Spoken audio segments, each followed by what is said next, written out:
Ek gaan nog steeds die intro speel vir wat se naams purposes. Oh, Discord audio werk nie. Ag man.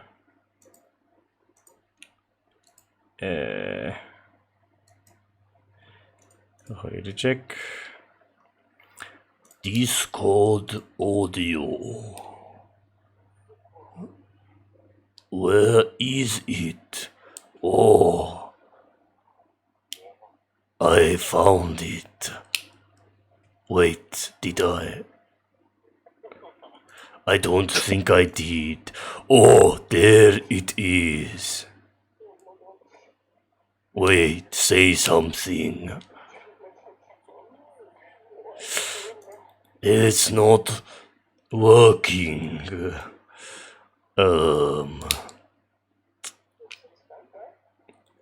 Wait.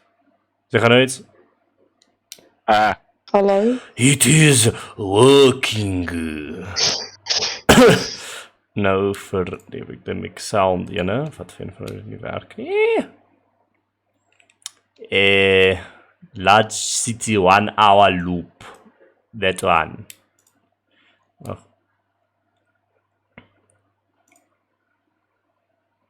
Huh? Fuck.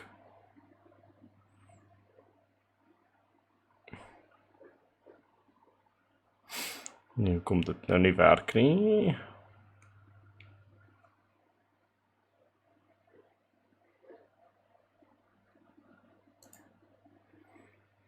Aha! Okay. Cool. Okay, ladies and gentlemen, the four of us that are indeed present.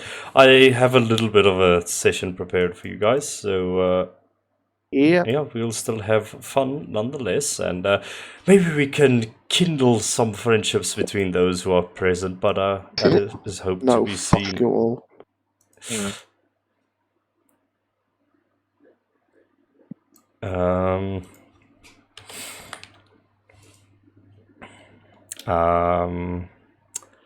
Cool. I think I'm gonna throw a little bit of loop on this. Ladies and gentlemen, let's test your observation skills. What do you remember from last episode? We build a house. Well, half a house. Started. I'm gonna lead a little bit more than that. To gain wood for Shiloh, we started building a house that was burnt down by some weird explosion caused by some ugly ass people. So I will remind you where you started. I believe the session started where you've defeated Piero in the Pandemonium Hippodrome, that weird sludge creature that the Baron of House Blythe referred to as Piero, some malevolent entity. That is where the session started. But yeah, take it from there. What do you all remember from there? I remember we just Shiloh interrogated what's his Blythe, right? Blythe, yes. Blythe. Shiloh interrogated him, and then Sergei killed him before, and then he died afterwards. Just by natural causes. Yeah, yes. Natural causes, of course. And we weren't able to get very good information, but if I remember correctly, he was just very scared of something. Right? Yeah. He wasn't really. He wasn't specific. Yeah, there was like a higher up for some reason. Yeah, Another person. Also, the sludge was sampled by Alora, so we have the sludge of Puro. Figuring out what it is. Yeah. I can't really remember anything else happening there, but then when we got to the HVC, Shiloh and Alora started to plan out their little setup, and then they realized they need wood to build tables and everything, so they got the crew and they went on Shiloh's little mission that he acquired. But then when they got there, they realized it wasn't going to be like a mission. They're just going to have to help build a house or something. Because, yeah, some kind of thunder or lightning magic was used to fucking Hiroshima that place. And now we only have the Not even framework, just like where you build the house on top. We only have that for now. Important things happened afterwards, though. When we got to a bar, we met up with some of the Luftheiners, the crow masks that Shiloh has been looking for this whole time. And they had a little bit of a philosophical dispute, I would say. But eventually some information got out. The theory is that House Valborn is behind the little Nagasaki Hiroshima explosion thing that happened because it was lightning magic.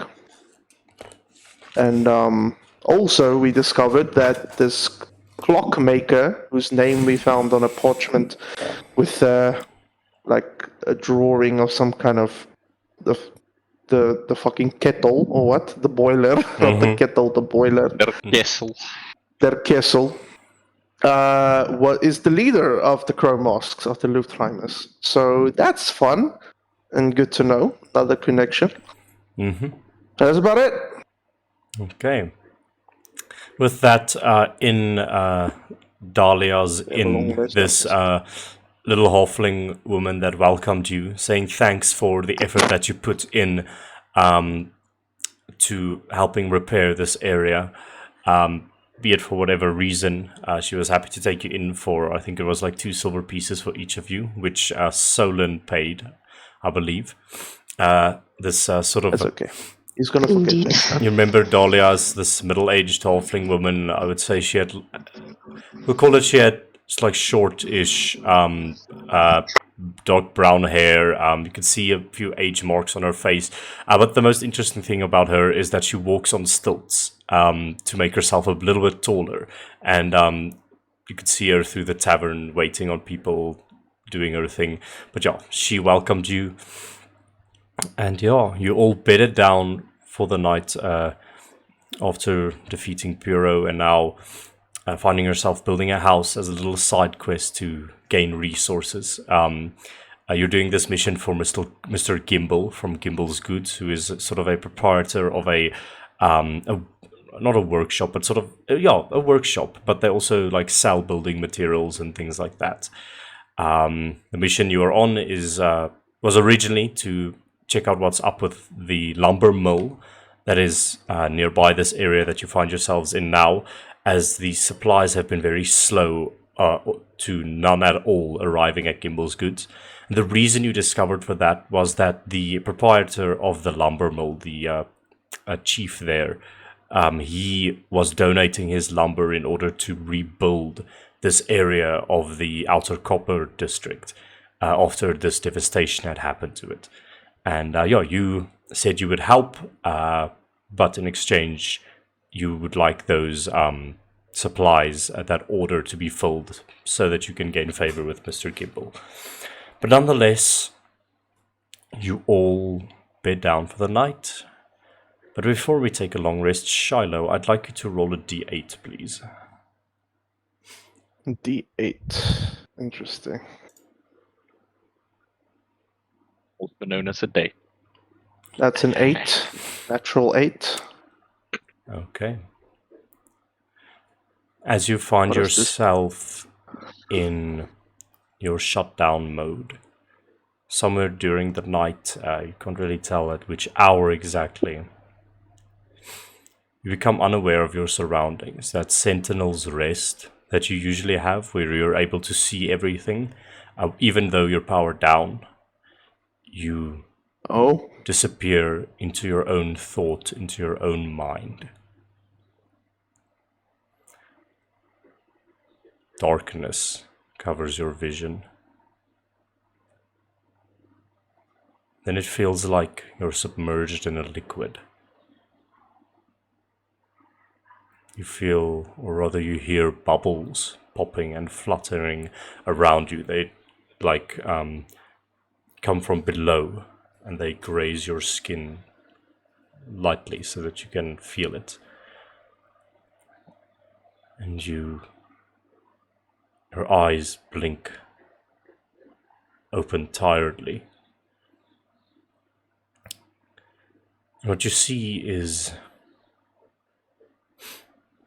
some sort of clear liquid that you're submerged in. Slightly blue in color, just bubbling. And you see there's glass beyond this liquid. You're in some sort of vat. A glass chamber of some sort. You can't see much further than the glass of this liquid. Maybe see a table with a bunch of things on it. Chair. Other than that, the room is dark. Their vision is hazy. Your eyes feel tired and heavy. Struggle to keep them open. And eventually, they are forced closed by the tiredness, the exhaustion that you feel. And you wake up the next morning. Having taken a long rest back in Dahlia's tavern. You all can take a long rest for me and wake up to greet this new day as you wish. Okay, interesting.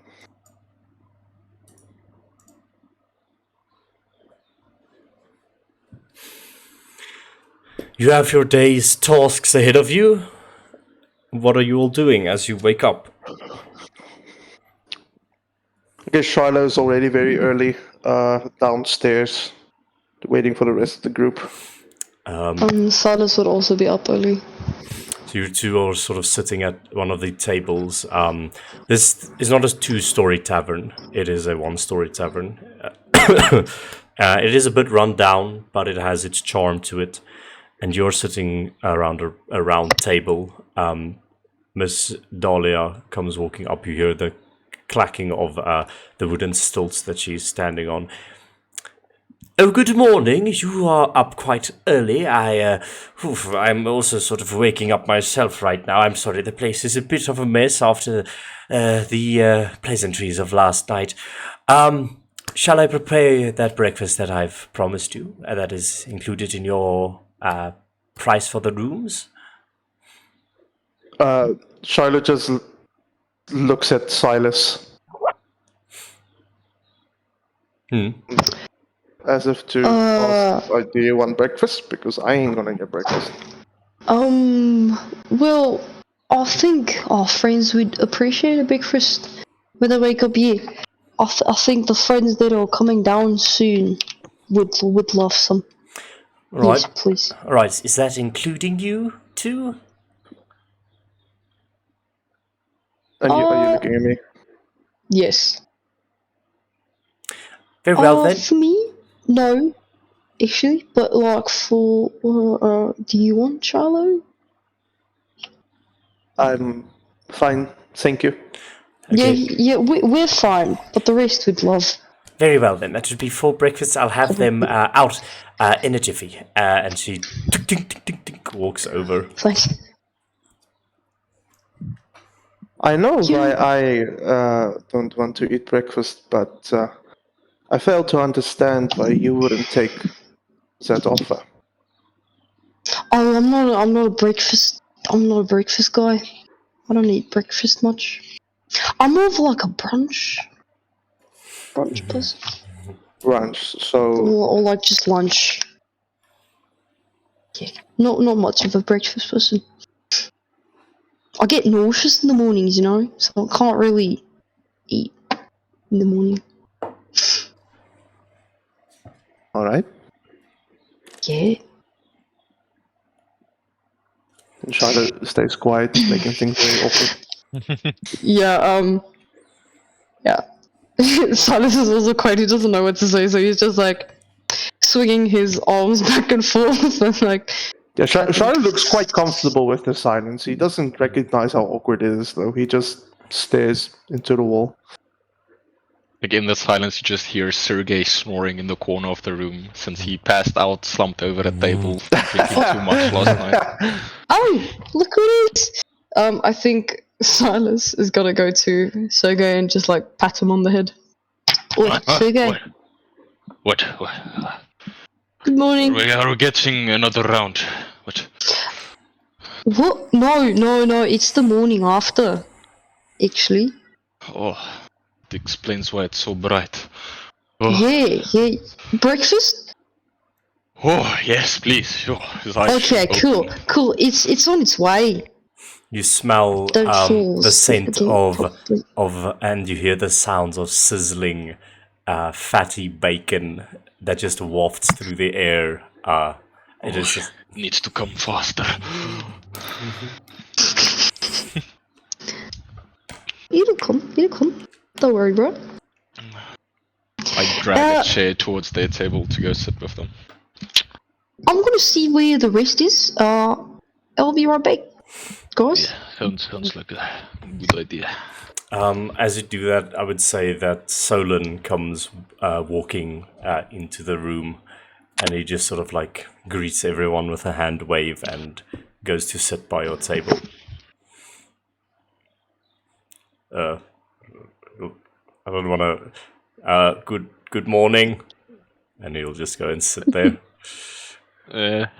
That was surprisingly a baie goeie Zark impression.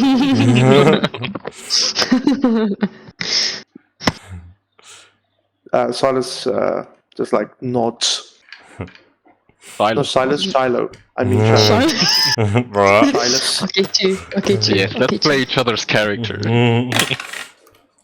Why do you look so grim, chum? And he points to you, Sergey.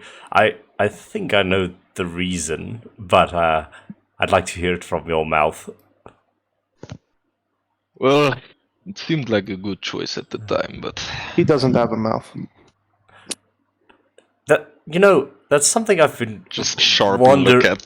wondering about. You've had so much booze. You've had so much booze in the time I've known you.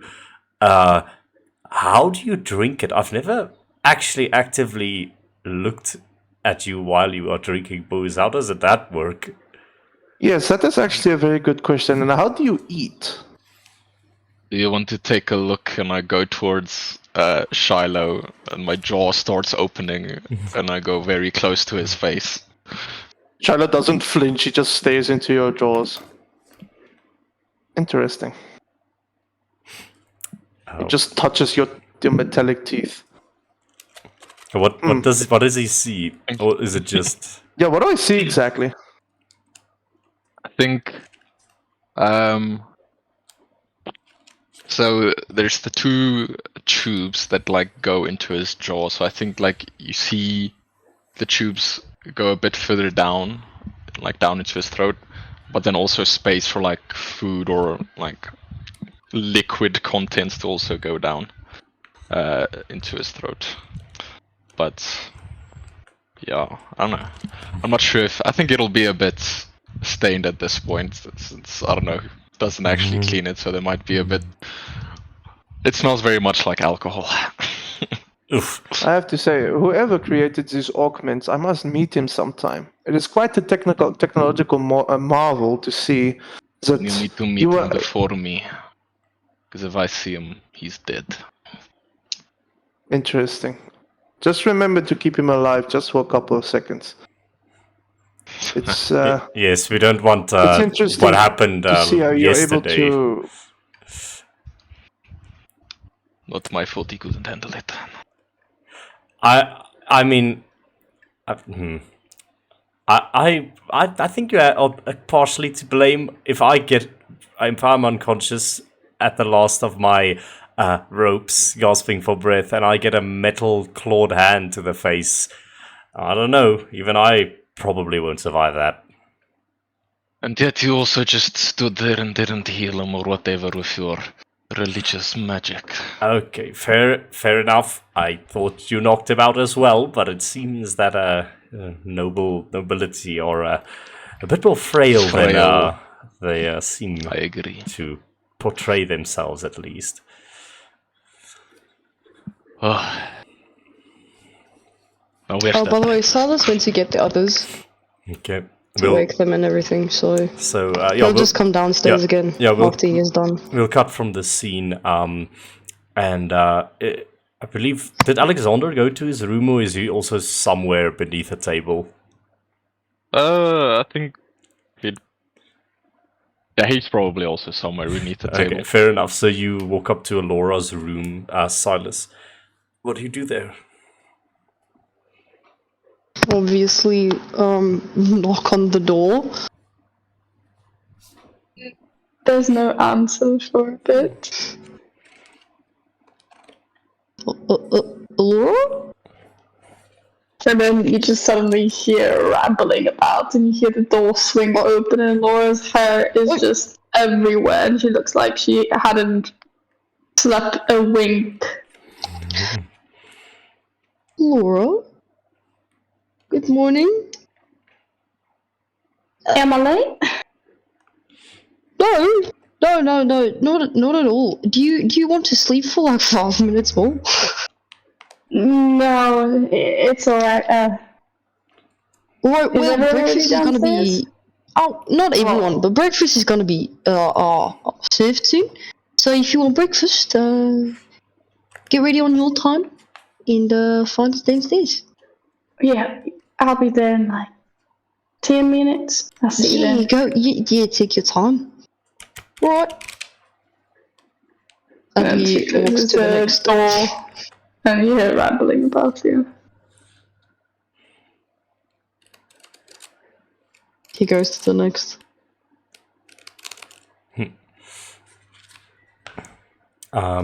So Yeah, we'll say takes Laura 10 minutes, and then she goes join the group.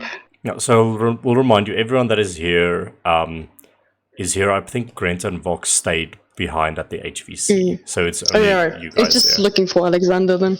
Oh yeah, make an investigation check. Investigation. That is going to be a 12. You knock on his door. The door is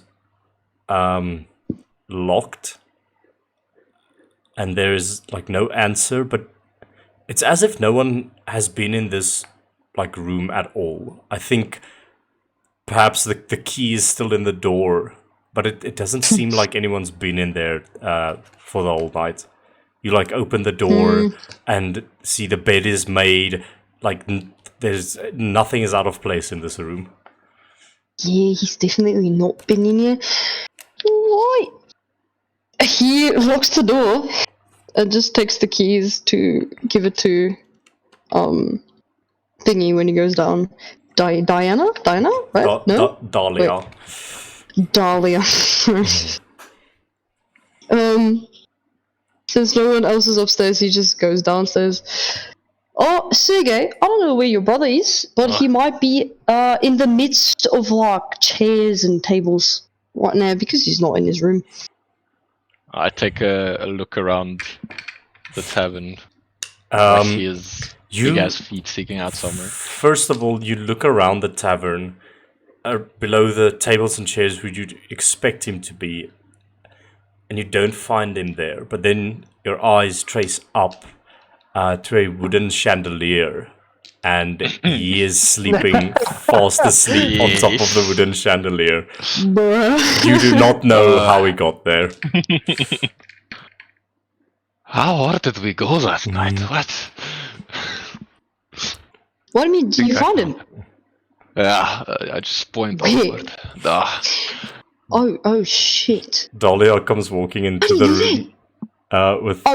Dahlia, he is one key so long. I don't think he's going to use it very much. Thank you. That's where he went. You're gonna. That's not my problem. You're gonna have to sort that out. Please take your all of your belongings with you when you leave. But here's the complimentary breakfast, and she puts the 4 plates down in front of everyone except Silas and Shiloh. I think Silas has got a shout towards Alexander. Wait, Alexander, you grub mate. What is? And he just snaps one of the arms of the chandelier and falls onto the ground. And he just lowers his head again and keeps sleeping. I thought I thought you were going to be more athletic than that. My bad. Yeah, just give him a bit to wake up. It's fine. Yeah. Start chowing. Solon will speak up again. So, we're just finishing our little side project today, I'm assuming. And then headed back. Probably. It seems that way, yes. I was kind of hoping that it would be something to be sorted out quickly, but it looks like this is what we're going to do. But At least afterwards, we do get Yeah, zero you watts. owe us after this, eh? This is not free labor. Hey, Just saying. but I mean, we're at least doing some good here, I suppose. These people have clearly been through a lot. I mean, the least we can do is build one house for them, I guess. I'm content either way. Yeah. Of course you are. I suppose so. I'm content as well. Yeah, it's building a house for civilians. What could be better? As long as I get my materials, I am fine. Because need I remind you, What do you if I have need, a place by the to way? work, Well, what do I have a you- place what to do build you all what you doing? need. Have 10 minutes gone past or not yet from the You- interaction between You can Silas and Loris? choose. You can choose whenever you'd like to enter the conversation. Okay, just making sure. You know, Silas, this is Solon speaking. You're a civilian too. I mean, if your house got blown up, wouldn't it be nice if some ragtag bunch of idiots came to lend a hand? Now Solus isn't here to see it. But something flares in his eyes for like a split second. Well, I mean, I guess it would be kind of the people, but you know what? I like building my own stuff. Why are we talking about blowing things up as a lord? Google basically. You're here. I'm gonna do an inside check on Silas. Fuck this shit. Go for it. Laura, you look that's a a nice bit worse. Deception or just Yeah. Persuasion or deception, Whatever roll you it to me. Whatever you feel. Laura, what do I you. feel? Solon speaks up. Laura, you look a bit worse for wear. I thought you went to bed early, or did you stay up with the brothers again? No, I was busy tinkering and just lost track of time before I knew it. The sun was up and it was already too late, and my brain was too busy, and I couldn't fall asleep. And then Silas came knocking at my door, and I realized I haven't slept a wink. You know, hyperfixation is a good thing when you're trying to reach something, and I assume you're like your inventions are cool and all, but damn, a healthy sleep schedule. I've been told at least that it helps the brain rest so that you can work hard the next day. Nah, I'm fine. I've done this a couple of times. There's nothing's wrong with my brain. I can assure Solid. you. You can see her eyes a little bit twitch a little bit as she says that. Charlotte, Solon, she's an alchemist. Sleep isn't that necessary for a brain to function enough. Oh, so you're saying that a alchemist is then better than whatever you are, since they need less sleep. I'm saying they need less brain power, actually, but Shiloh, you know, There's no you one run your without mouth the a lot, brain. but I would like to see you making potion. please. No, I'm That's good actually stuff. serious. If you think my job is that easy, why don't you do it? Because I don't waste my time with meaningless activities that would have no any benefit on my mind. Remember that the next time you need a heal. Silas snorts. Shiloh, as you have this conversation, you're sort of eyeing Silas while you're talking to the rest of the party. Yeah. You Like he just really likes. Wait. What are you What just, are we detecting now? he is hard to read. Seems, Even with a 19 yes. insight. Yeah. Wow. No, Silas just likes doing as he said, he likes building his own things. That was true. He does like building his own Sure, it things. is true.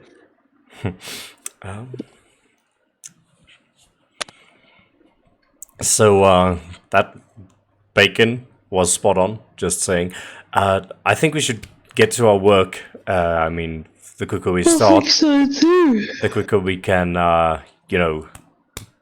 do whatever, collect the materials that Shiloh needs or something. I believe that's what you said. Because apparently we're here. Indeed. Okay. I was also promised materials, and she eyes Shiloh. Yes. You will also get the materials that you need. Alright, let's go then. Right. And Solon stands up. He moves over to Alexander and just sort of like, with the one arm, lifts him off of the ground, shakes him awake, and puts him on the floor. And Alexander is like, "Yes, what I punch? Hello, Come on, we're everybody. going. Okay. I give shit. half of Alexander's breakfast in like a doggy bag because I ate the other half. Tell him, eat on the road, we're going. Oy. Oh shit, I remember we have to build a house today. Oh. Why did I come with you people? Shiloh, I'm never going to come with you again when you ask for these favors. Don't worry, I'm never going to ask you for a favor again. Are you saying that my house building skills are inadequate for you? Yes. And he walks off. Fuck this! Alora's gonna What does Alora do, sorry? Alora just catches up to Shiloh and she's gonna ask him, so, do we have a plan for what we're gonna do today?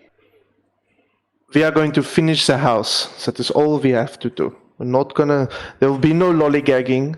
There will be no playing around. We just finish what we set out to do, and we leave. We go collect our reward, and we go home. Something Okay, this like is me asking, not Alora. Did we strategize what we were gonna do today? So already? not building a house. Yeah, so last time you started, you all sort of did your part to build the house. Like there was Silas was like on lookout, and you and Shiloh were doing the blueprints, and the other three were obviously doing the heavy lifting. You were sort of like working in a team to construct this building, and you finished the frame of it. But you can't build a house in a day, even though it's like a little wooden shed sort of situation. So this day you're going to complete it, and so you all sort of walk over to the site, still charred ground and broken, twisted metal and stone and shattered wood everywhere. There are already people on the grounds even this early, those who are either victims trying to rebuild their houses or other charitable individuals who are helping them out, already starting the cleanup and building other houses. So you're not the only people building houses. There's like on the plots next to you, there's also a few people building houses and such. And you all walk over to the frame of the house that you've constructed so far. And what would you like to do as your day of work starts? Well, Shiloh would like to immediately start, and he just immediately starts giving orders, telling the brothers to go get the lumber for us, get it together, and maybe telling Silas to start. I don't know, do something. So explain to me what you. Such clear details. Explain to me what you each do to contribute. Silas will investigate where the better places is to put each plank place, and then what would fit best in this section and yada yada like that. he will help with that today. Laura's picking paint colors. Cool. What is Laura doing? Picking the paint color. Wonderful. Yeah, Shiloh is literally he just has the plans of the house in his head, and he just orders around, gives some direction. Shiloh does know how to use competence tools, so when someone is struggling with something, he just like very like grumpily takes over and tells him, no, you do it like this, and he does his thing and gives it back. Okay. So, Laura, you're picking paint. Silas, you're... Sorry, just tell me what you're doing again. Tetris. Tetris, No, okay. I'm like investigating where the like better pieces would fit and things like that. Okay. So, And that, you... And then, Sergey, what are you doing? Well, I think me and Alexander... Do we need to go get wood at a place, or do we need to chop trees to get wood? No. The lumber mill that you spoke to before, they're donating the wood to repair this. So, yeah, you can just get it there. Okay. I think we get sidetracked at some point and just start chopping trees and bringing those wood. That would... You chopped We had up. a lot to drink. We forgot about the pre-chopped wood. The people are just staring in amazement at you as you do this, and the one guy's like, I'm sorry, that was like one of the only trees that survived the blast. Could you perhaps not do that? You see this like very wimpy younger guy like trying to tell you not to do that. It is strong wood for the house then, if it survived that blast. Okay. And the guy just scampers off.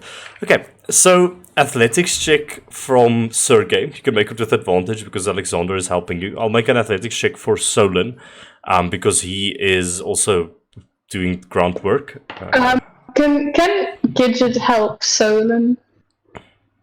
Well, Gidget's just like around helping. I don't know how Gidget will help. Gidget has the ability to give the help action.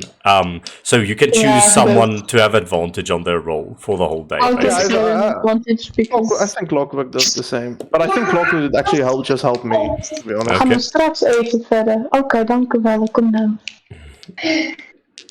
Doei verder, kom nou. Come back! Sorry, dat was mijn 2 jaar voor. They look cute. So Sergey, what was that athletics check? 24. Okay, cool. Solon, with the help of Gidget, just rolled a natural 20, so he is just hauling ass at the moment. Like Alexander and Sergey, you both, you know that Solon is quite powerful, but what the amount of wood that you two can carry, like between you two, like I imagine you rest the beams between your two shoulders, and you can carry like 10 logs or something like that. Solon does the same, but alone, and he just sort of like walks faster past you, just like nonchalantly, just like smiling at you. You see, that is why drinking is bad for you. If we didn't drink, we could easily have done that. No, I refuse to accept that. The drink is fuel for my engine. It makes me stronger. That guy, he's just, shut up. And you two just carry the logs. Pretty crazy ass successes. Silas, you're sort of okay, cool. Silas, you're sort of Yes. yeah, you're sort of checking where everything is going. I would like you to make this will just be a straight intelligence check because you're not proficient with with carpenter's tools, but yeah, I see what you're going for. Okay, that is good. Oh, bro, Okay, wait. Shiloh would give. Oh, no problem. You can't. If you're not Shiloh, you're sort of doing your own thing, so you cannot give advantage. Just telling everyone, and Clockwork is giving you advantage. So yeah, but Silas, with that, you so what Shiloh is trying, he understands things on a certain level, and sometimes he doesn't know how to articulate that into words for people to understand. So he says shit, and then you're able to decode what he says, and you're like, okay, that makes sense. And then you're able to sort of maneuver the people to put the logs where they're supposed to go, essentially. Exactly. Tetris. Yeah, Bada bing, bada boom. and I would like you, Shiloh, to make an intelligence check plus proficiency, because you have proficiency with carpenter's tools, and you With can make advantage. with advantage because the monkey is helping you. Okay. Intelligence. What is the proficiency again? It's +2. Okay, that's a dirty 20. So no. Let's see if I can get something else. Okay, so it's a dirty 20. Okay, cool, very good. We'll do Alora's roll when she returns, but yeah, you all are making great time here. Those are some amazing rolls, and yeah, you see the fluidity of your all's capabilities, and a few hours pass, 1, 2, 3, 4 hours, and I would say just for a little something. At one point when Silas, what is Silas exactly doing again? He's helping translate and like playing Tetris, like telling them where it should go, where it fits best. And stuff like that. I think in a moment where you like tell like one of the brothers to just put this here and like use the hammer here, I think Shiloh kind of comes to stand next to you, and without looking at you, you just hear him say, "Good work. It's looking good." And Silas looks up with big eyes towards you. Then looks away he already quickly, walks away. but looking at you.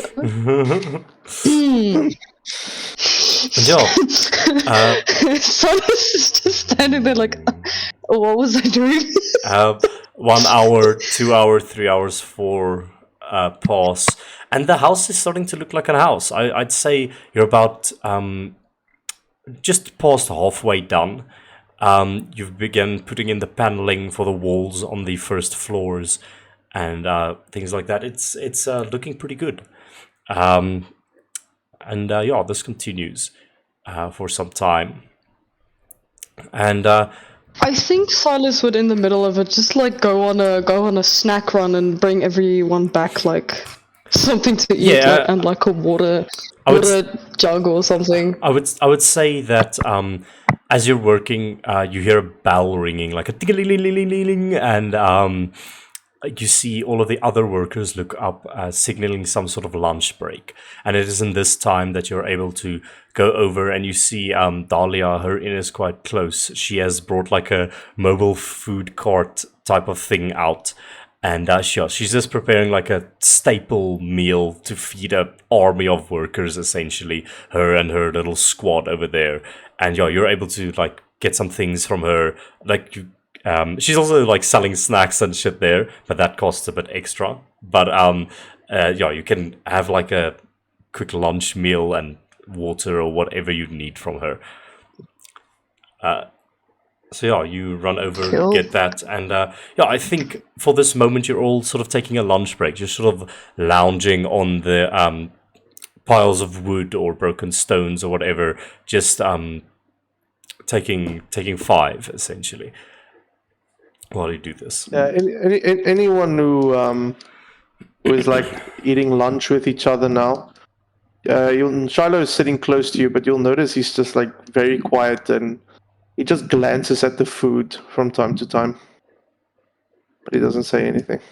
I think Silas would have sat by the brothers for some reason, but then he would just slowly get up and go just plonk next to Shiloh, not saying anything at first.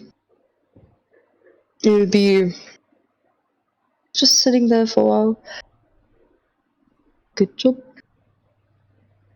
I'm sorry, what was that? Oh no. You said something. You said something. Good job today. Thank you. I thought this was gonna be very boring, time consuming, but for some reason I have to say it's kind of healing. Perhaps. Too cheesy? Slightly. Too cheesy. Yeah. Um, He'll just take a bite of his sandwich very slowly. I must admit. Well, what exactly would you be able to craft with this wood you're gonna get, Shiloh? You keep saying you needed to make stuff. What is it? I guess we'll talk later on.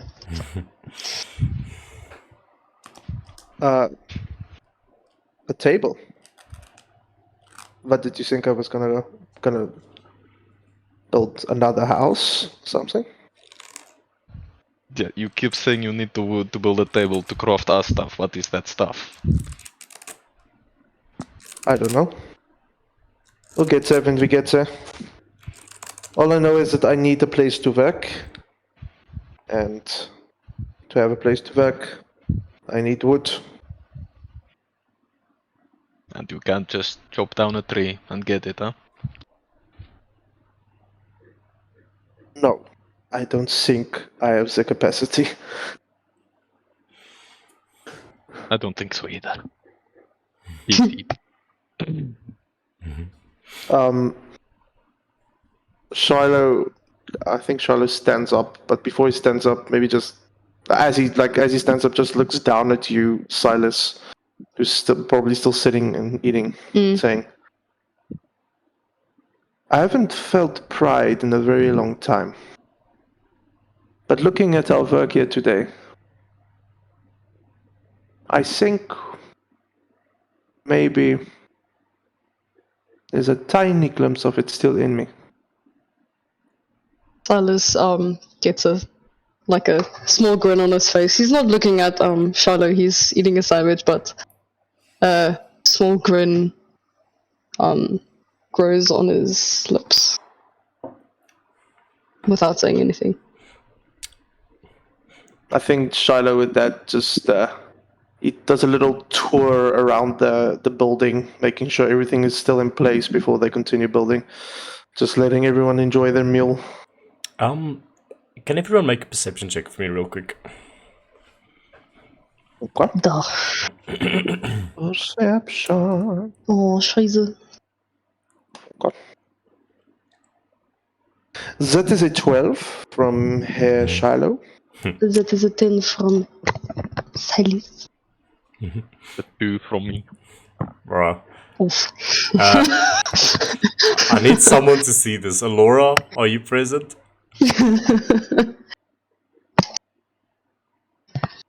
Monkey advantage. Monkey advantage. I'll let Clockwork make a perception check. Sure. That's a dirty 17. Oh my god. So, as you're just sort of chilling there, you notice, you don't notice much, you're sort of in this conversation, and Clockwork just goes, and he points somewhere. What do you all do? Clockwork. Look in that direction, obviously. You see one of the houses, it's sort of semi in ruins. You're sort of working at the edge of this crater. Everything hasn't been like completely destroyed. Some of the houses have been like Oh no. What's gonna hit have me? been broken down and then built up again. But you notice one of the houses that was set for demolition, which has not been broken down yet. You hear a sound coming from it, and as Clockwork points, it just freaks out. You notice Solon and Alexander, they're sort of chatting with each other, like absent-mindedly walking closer to that house, just chatting. You see these black creatures begin crawling out of this building, and Solon and Alexander, they sort of freak out, they want to turn around, but before they can, just a blanket of these creatures spills out of the house, covers them, like in this, like, almost this bubble that's just these, you just see these bodies of these creatures crawling all over them. And now that you look at it, they're rats. But there's something wrong about them. Just this swarm of rats cover Solon and Alexander, and you watch the heap move in to the building and Solon and Alexander disappear into the building with this swarm of rats just crawling all over the place, spilling from this building. You hear screams as people begin running from this building. What is that? What's happening? Something's up with that house! And they're just running away from the house. What do you all do in this moment? Oh, crikey, Running mate. towards the They've house. They've swallowed them. Silas is also running towards the house. Okay. As Silo too.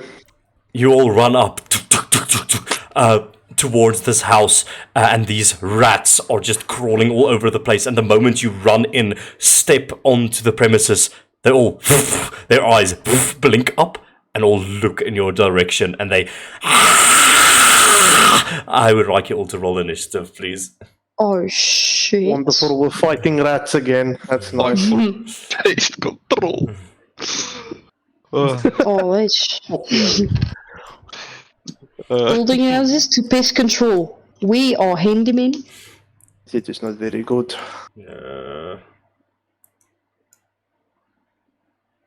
Let's just get the monkey out. You can place yourselves sort of about basically where you think you would be coming from. So I would say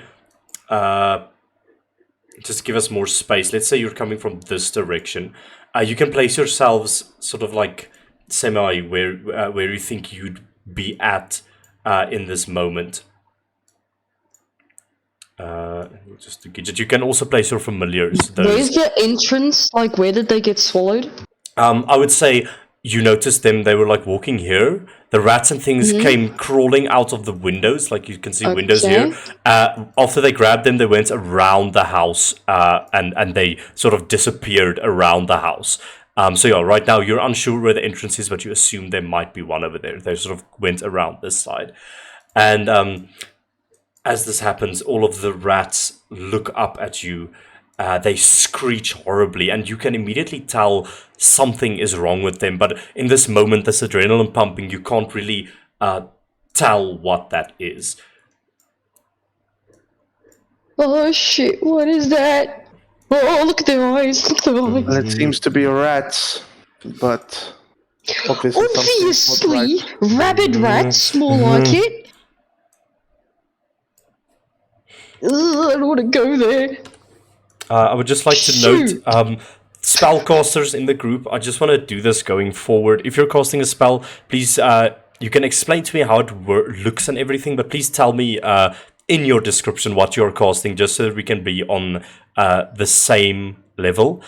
Silas, this is going to include I you. refuse. But, so you're going to tell me what you're going to do, Silas, but we will make your rolls for that. But yeah, just please tell me if you're doing something like that. Nonetheless,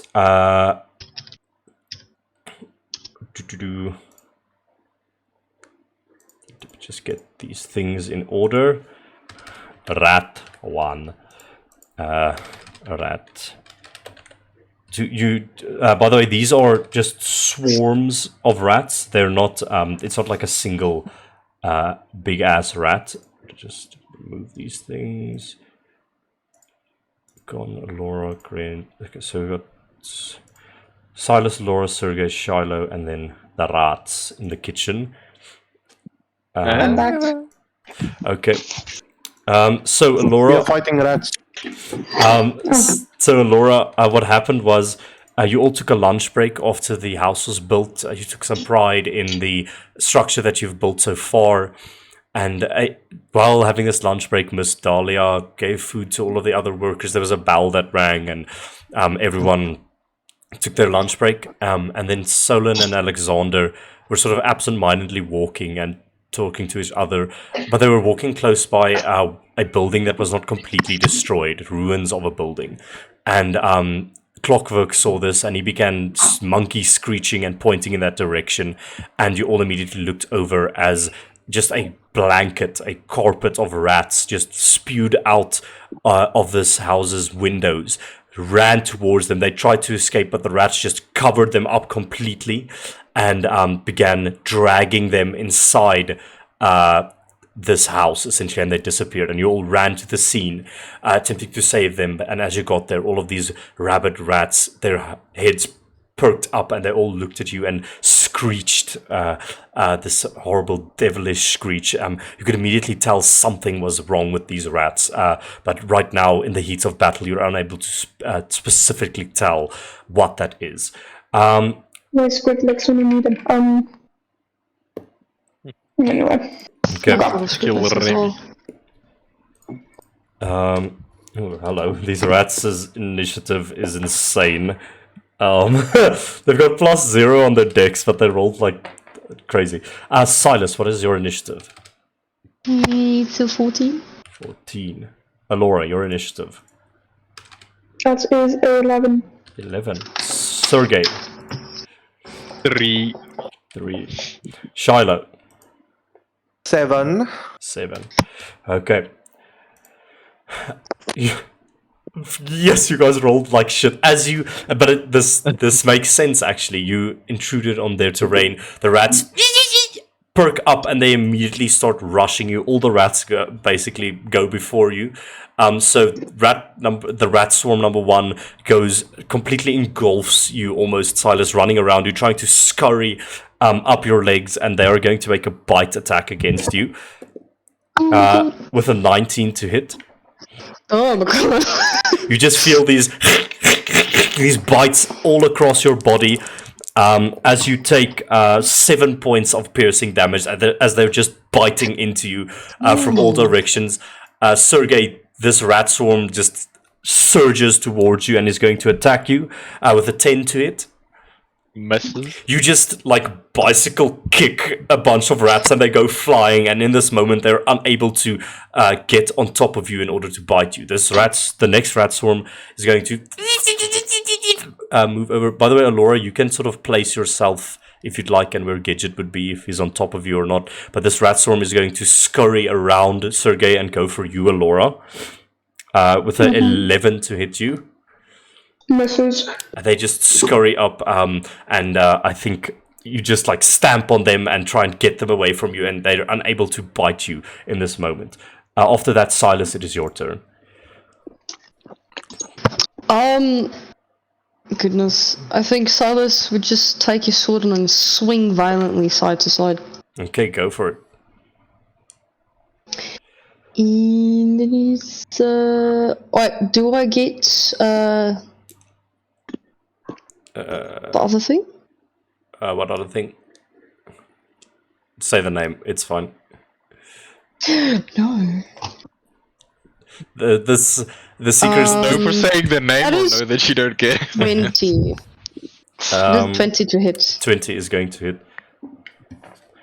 Silas, I'm just going to say, going forward, just for game clarity and sake of speed, the abilities that you have, I mean, just tell them to me. It's fine if the party hears it. We'll make rolls for you if you desire to hide them. But Obviously, okay. That's very sad. Sneak.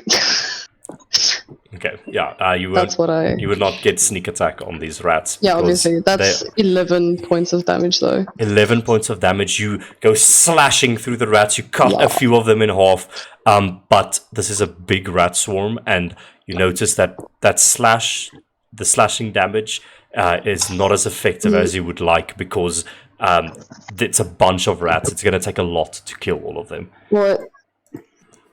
Lovely. Yeah. Well, he's got to do this bonus action slash. Okay, go for it. So that's minus what? Again? Minus your dex modifier. Ooh. Does it 12 hit? Yes, it does. Okay, damage minus the dex, right? 13 minus 5. 8, right? 8 Yeah. points of But it's damage. oh, you have d8s. Okay, cool. 8 points of damage. Once again, you slash through them, gutting a few of the rats, but not as effective. It's a big ass swarm of rats. Cool. That's your action and bonus action. Yeah, movement. I'm not gonna move, actually. So that is me. Thank you very much. End of your turn, Alora. This rat swarm is swarming around you, trying to bite you, devour you, steal you. You don't know. What are you doing in this moment? Alora is completely freaked out. She's more freaked out. She's more freaked out about rats than she should be. She's gonna go a bit chaotic with it, and she's gonna cast Ray of Sickness on the rat that just jumped on her, and she's gonna throw him off and just cast Ray of Sickness on him instantly. You just kick the swarm and you.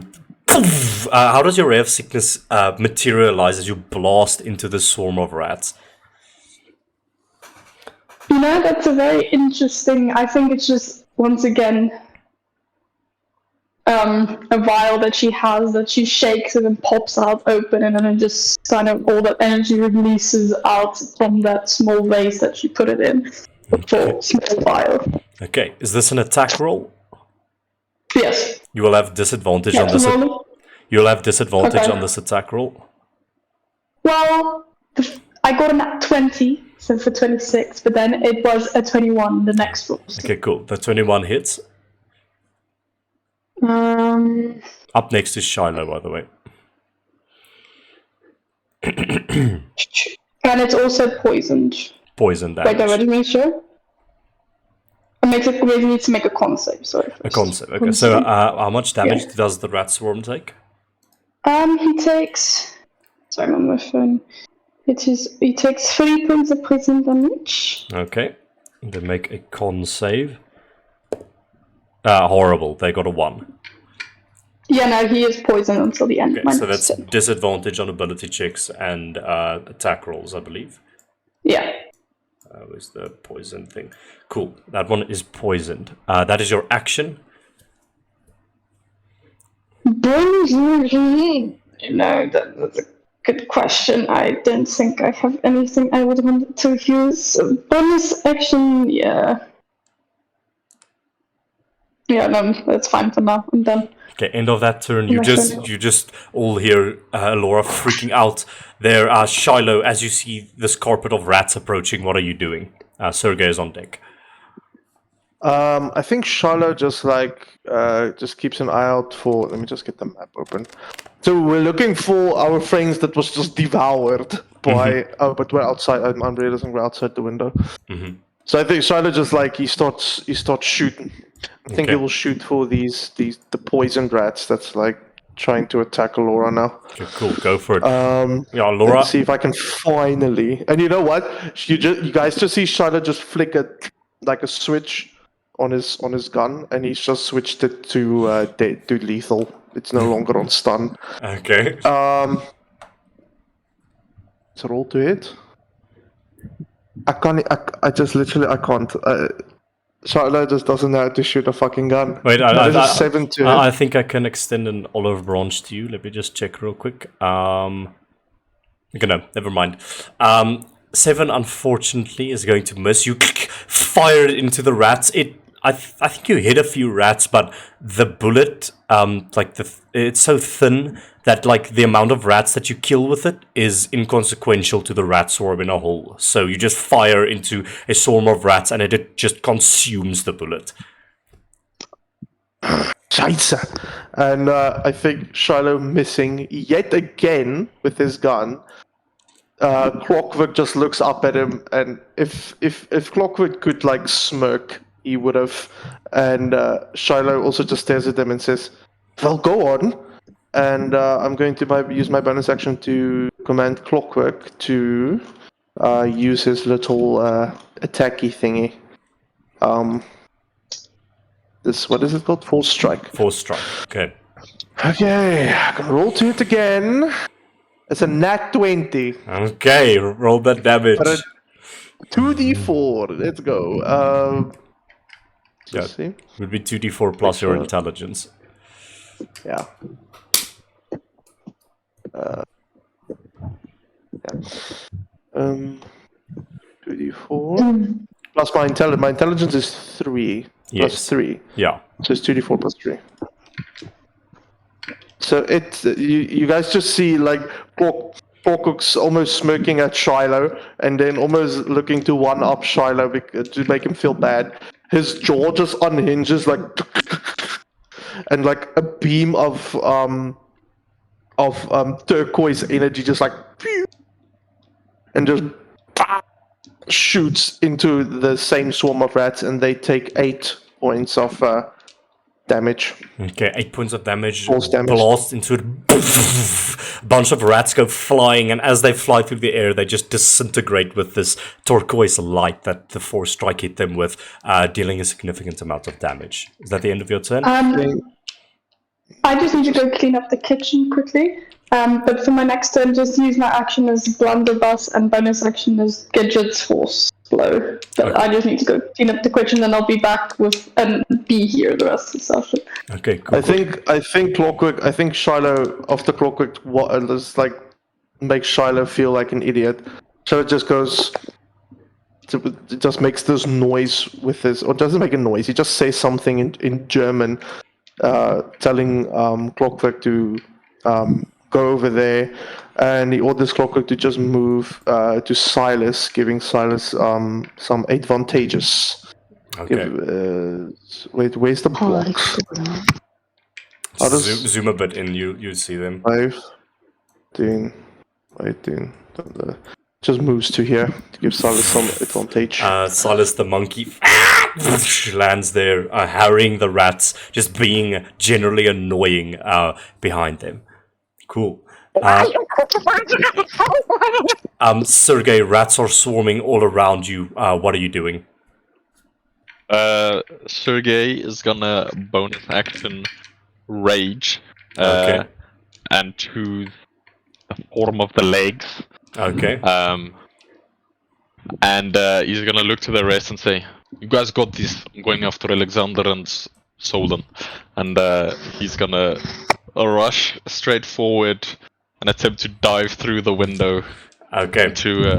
into the house. Okay, make an athletics check for me. This will be 2 attacks of opportunity. The one has disadvantage. That's going to be a 13 to hit for the first one. Misses. And for the second one, horribly misses. So you just run. I think the rats almost climb completely on you, and you just, as you rage, your legs extend out, and you just blast them off with this wave of steam, and you just go running past them as they scatter onto the ground and attempt to reform their swarms. Athletics check for me, please, with advantage as you go rushing. The dirty 20. You shoulder into the weak, brittle, charred wood, and you break through, and immediately 3 pairs of eyes are staring at you from the shadows of this room. As you see 3 giant rats, they're bigger than a person, just sitting in the corners, and they look at you all at once. Do I not see Alexander and Solon? You do not.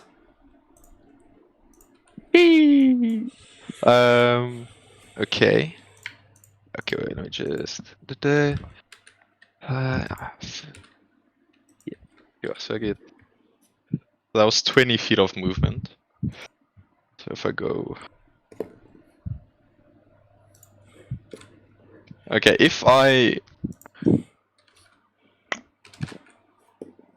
won't have it. Will I? Yeah, if I go here, right? So that's 5 feet of movement. Mm-hmm. With this, if I go then another 5, 10, 15, would that count as 15 feet straight towards the giant rat for the, what's it, the chargers thing? Or if I Yes, rush but 15 feet? I'm going to give you an option here. This broken chairs and things, they are difficult terrain, but if you make a high enough athletics check for me, you can just break through them. But there will be consequences if you fail. Fuck it, we ball. Okay. Athletic check with advantage will set the DC at 16. I got a 24, bruv. 24. You just keep on running, as you're like doing that, our sprinter just like sways their arms next to their body. As you do that, you just slash through the wood in front of you. Shards of tables go flying in every direction, and the rat's eyes, the pupils shrink, and it screeches at you as you just absolutely run towards it. Yeah. So, okay, so the thing says the strength saving throw will be pushed 15 feet away from you, but can we Okay. I don't know, can we flavor it like I push them against the wall and then they either fall prone or maybe, I don't know, go through one block or Okay, something? so you had a 24 athletics check, correct? To run through the table. Okay, we're gonna make a strength saving throw for the rat, and dependent on that, I will give you something extra. So strength saving throw from the rat, they aren't very strong. What's the DC? 14. Okay, it doesn't matter. It rolled a natural 3 minus 2 is a 1. You absolutely... how do you attack him and knock him through the wall as it breaks behind him? I basically run up and then like I jump and just kick him with both my legs since they're already empowered. And I imagine they almost compress, and the moment of contact they just extend with these pneumatic pipes, and you just blast the rat out of that side. So what are the consequences of failing that saving throw again? Be pushed 15 feet away from you. And do they land prone? It does not specify. I'm gonna say that they land prone because it makes sense. Okay. You just and the rat goes falling. Is there any damage associated with that?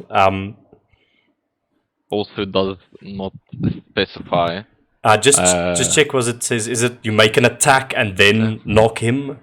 And make an attack and then you can force them. Yeah, sorry. Okay, just quickly make an attack because this could reverse everything if you do not hit that attack. Okay. Okay, it's gonna be reckless. Okay. Natural 20. Okay, that's just even better. Roll damage. Yes. What damage would I roll for it? Just your normal it's my attack. Normal attack damage, but it will be bludgeoning. Okay, cool. So that will be 2d6 then. So that's 7 plus 3 is 10 plus 2 is 12. As you make contact with the chest of this rat, you hear... What's the total damage again? Sorry? 12. 12, okay. You make contact with the rib cage of this rat in the center of his chest. You hear a horrible snapping sound as its spine just caves in on itself and it falls motionless outside of this building and is just dead and bloodied. Ouch. Fuck yeah. Did not think it would kill it. Let's go! And then I look at the other two, I'm like, where's my brother? Yeah! They screech at you, and immediately, if that's the end of your turn... Yes. Oh shit, you killed Giant Rat 2. He was next on initiative, so I guess I'll remove that. Nice. As this happens, Rat Swarm number 2 is seeing that you've just run away. They're going to continue on their ravenous pursuit and going to close in on Shiloh. You just see this writhing mass of rats on the floor. Shiloh, 16 to hit you. Shiloh, 16 to hit. Oh, Shiloh. Good. Sorry, yeah, that misses. Okay, so they go biting into you, but they break their teeth against your... They like bite through the skin, but then... And they just look at you, and like the sharp, jagged teeth that they used to have is just now these broken, shattered bits, and they just hiss at you, and they turn their attention to Silas, him being the next closest thing. With that, Rat Swarm number 1 is going to go. and move into this. Okay, they're not smart enough to get advantage. They'll just swarm you, attempt to hit you with an 8 to hit you, Silas. That is a miss. Think you just maybe do like a side flip in the middle of the air with your blades out, and you just and they just go flying off of you, and they just fall there, and they try to reform the swarm as all of the like lone rats try to join the mass again. After that, rat swarm number 3, who is poisoned, is going to continue to harry Alora, but with disadvantage. Disadvantage is a 14 to hit you, Alora. Oh, she's cleaning the kitchen. Oh, she's not here. Can someone maybe check what Laura's AC is? Wait, I'll do it. It's fine. It's fine. D&D Beyond.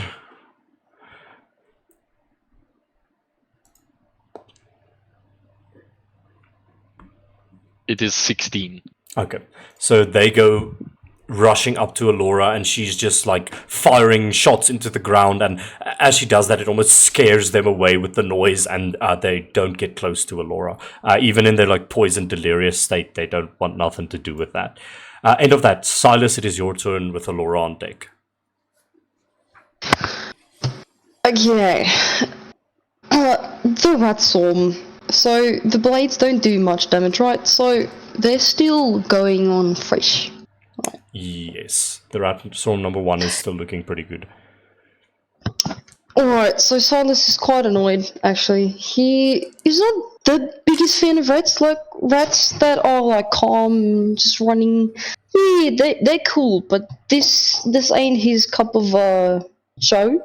So, seeing that everyone is behind him, not really paying attention, like they're doing their own thing with the rats swarming, right? Mm-hmm. Silas is just gonna, under his breath, he doesn't care about the monkey, whatever. Okay. Under his breath, just in where he wants it to be, Silas's eyes start to glow golden, and he whispers with his finger in front of his mouth, and just like between the gaps, this weird, moldy, green, golden stuff comes out. And I want the rats to make a con save, please.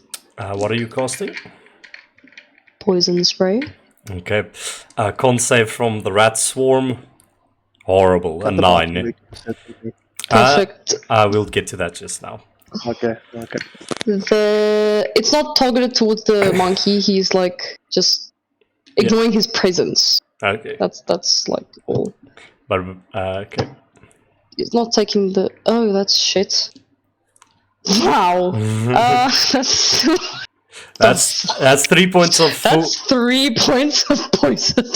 That's 3 points of full damage. It would have been half for your blades in anyway, so you just release this poison spray onto them. They get coated and it sizzles. Make a sleight of hand check for me, please. You sure? That is going to be shit as well as a 14. Someone's passive perception. It's a 14. 14 or higher. Oh no. No, I don't think mine is. Let me just see. Perfect. My passive, my passive, no. Okay. I don't know about the monkey though. I don't know if the monkey shares my. He would be looking at the monkey, like his fingers in front of his mouth, so he's technically the poison is just spraying out. Guess what? The monkey has a passive perception of 14. That's why he's saying it's right in front of him, okay? I wouldn't be able to hide it from the monkey anyway. So the monkey... That's why he's putting his, finger in the middle of his mouth, just saying shh while the gas just spills out. So the monkey notices, but he cannot speak, so we'll see what the ramifications... intimidating. I am monster. You will be quiet. You release this energy onto the rats, and they sort of start squirming. Some of them die from the acidity that is upon them. Is that the end of your turn? Your bonus action? Bonus action. Oh, actually, do I want to?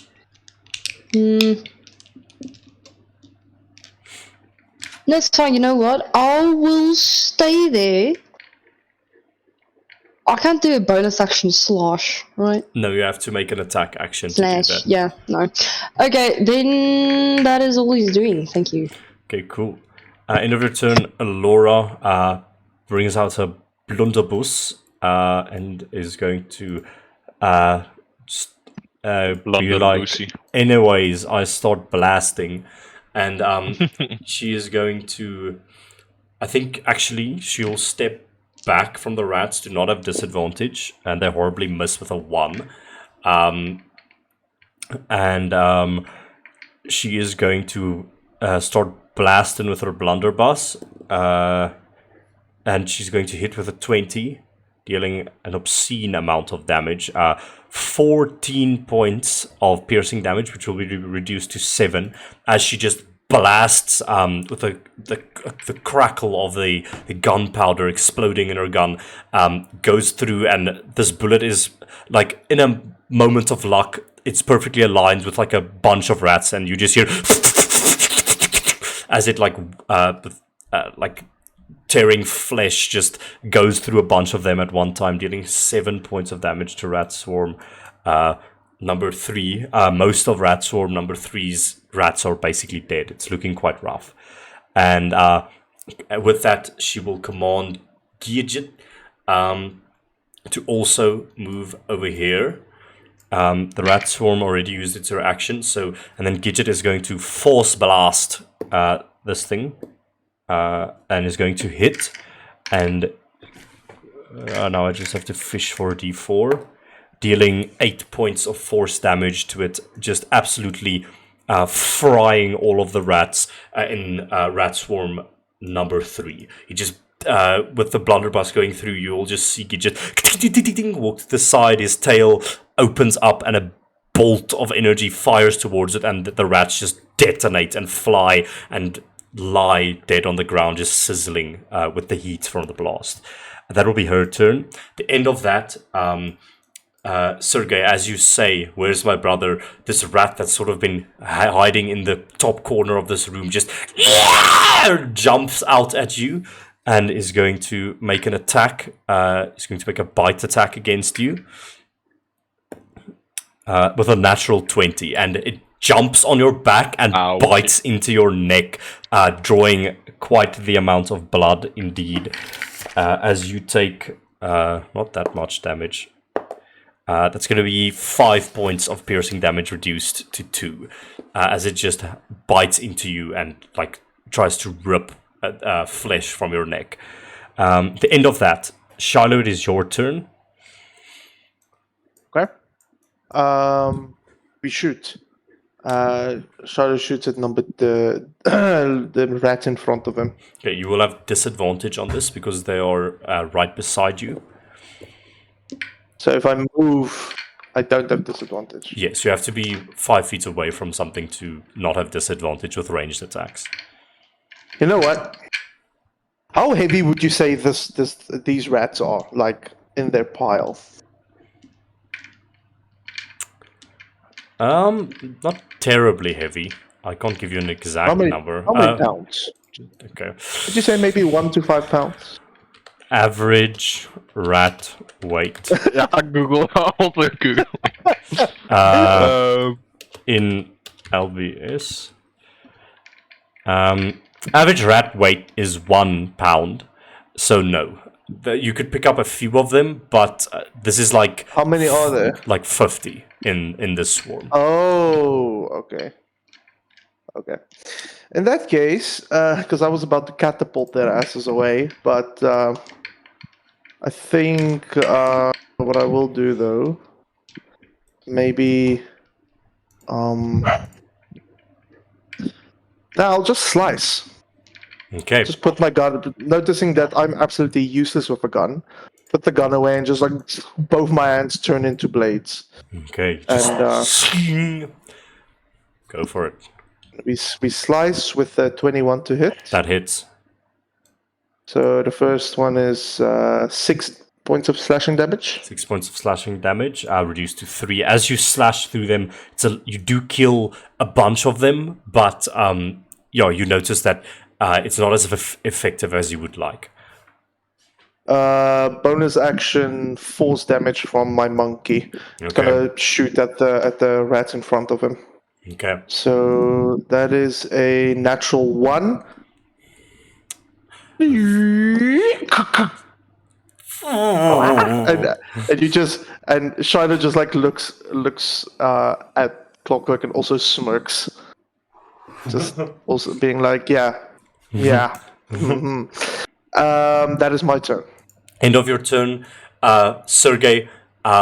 As you're trying to deal with this harrying rat behind you, you just hear scurrying footsteps that get faster and faster, and you turn your head in front of you, and there's a rat right in front of you, and it just goes to just for the kill, to bite your neck. You see they're almost predatory and calculated, with both of them working together, and it will use pack tactics to get advantage on this attack roll. Ooh, horrible. That is a 10 to hit you. Misses. It goes to bite you, and I just think your hands are still free, and you just grab both of its jaws and just keep it away from you. So you're just sort of like, just sandwiched between these two large rodents at the moment. But it is your turn indeed. Okay. I shall try and attack the left one. Number 3 first, since he's like digging into my neck. I want to try and get him off me. Go for it. You of push him off, turn around, and your claws sting as you go for an attack. Okay, I think it's a 13 to hit. That hits. What cool. So that will be a 4 + 3, 7, 9 slashing damage. Okay, 9 points of slashing damage. You gash it across its stomach. Blood and guts come spilling out. It's looking quite rough. Okay. And then with the second claw attack, I'll attack the one on the right. Okay. Numero uno. With rat number 3 sort of squealing in pain as you deal that damage, you have a moment to turn around and attack number 1. Go for it. It's an 8 to hit. Fortunately, it doesn't hit. Seeing you coming, it with lightning fast reflexes dodges out of the way, seeing what you've done to its companion. As it dodges you, it just like screeches, and this foul breath and spittle just goes flying into your face as it screeches in your face. Sergey just says, come now, don't be scared," as he flashes his claws. Okay. Is that the end of your turn? Da. Cool. At the end of your turn, Rat Swarm number 2 continues to harry Shiloh. It is going to be a natural 1 to hit, and they horribly miss. End of that, Rat Swarm number 1 will continue to harry Silas with a 11 to hit you, Silas. A miss. Okay. With both of those rat swarms attempting to bite into you, you both have found methods. You maybe do another flip in the air against Silas or some acrobatic feat to get them off of you, stop them from swarming you. But Silas, it is your turn indeed with Allura on deck. He's gonna spray them again. Okay. Con save again, please. A horrible. And I'll do sleight of hand as well. Horrible. Yep. Perfect. Huh? Oh, you can't, mate. It's another 3 points of damage. 3 points of damage to Rat Swarm number 1. Sleight of hand is... It's 10 this time. Because he was jumping. I get it, yes. I will use the excuse when he was doing athleticism. He puffed it out and It was only a 10. So, who has a passive perception of 10 or higher? Not including Sergey. You just see us back with like weird green gas. Some weird cock happening. Yeah, so I think everyone... Yeah. Shiloh, you have a 13, so... I don't know exactly what's happening, but there's some weird cock in front of you notice Silas doing some sort of flip or something, and then pressing his hands closer to his mouth, just breathes out this noxious acidic gas onto the rats. I don't think they see the breathing, like... They just see a weird green golden gas coming like from his direction. Yes, say, because he has his back facing them. Yeah. So yes, but they don't see what he's doing, but they see there's like this weird. You see that motion from behind, and this gas flowing onto the rats, and they start squirming and as if they're convulsing with some sort of poison in their system. That's very sad. Wow. You have a bonus action. Bonus section. You know what? Wait, how far? Oh, that's sad. That's terrible. Okay, yet again, that would be all, I guess. Okay. End of your turn, Laura. It is your turn, guys. I just would like to remind you, these green things, that's where a hole is in the walls. So that is a point of entry that Sergey went. Oh, wait, there's a point of... Okay, wait, then I want to change... then I want to edit, if I may. Sure. Yeah, you would all have seen Sergey breaking through the wall. Okay. Then I would bonus action disengage. Okay. And then run through the hall. Okay. That is 15 feet, right? Yeah. To get inside. Yes. I can't see the blocks. Okay. Get closer. Yep. There we go. Yeah, 1, 5, 10. Wait, where was I? Wait, there. 5, 10, 15, 20. I'm inside. You see two... Where was I? 25. Yes. Yeah. 30. Yeah, you get there 30. and you see And two rats, one with a bloodied stomach, but it is quickly turning around to jump onto Sergey again, and Sergey is like slashing around their pig. Oh my... What the fuck? And that will be his turn, thank you. Cool. Laura, it is your turn. Okay. So my blunderbuss was used, just want to know for reloading 6. Yes, I did use it. You killed rats on 3. Can I... Okay, let's use the... Let's use... No, okay. I'm going to use my action to reload my blunderbuss, and then bonus action use it to strike. Oh gosh, Simon can save me. Sorry, jag kan inte göra för att jag kan tres. Jag tror att det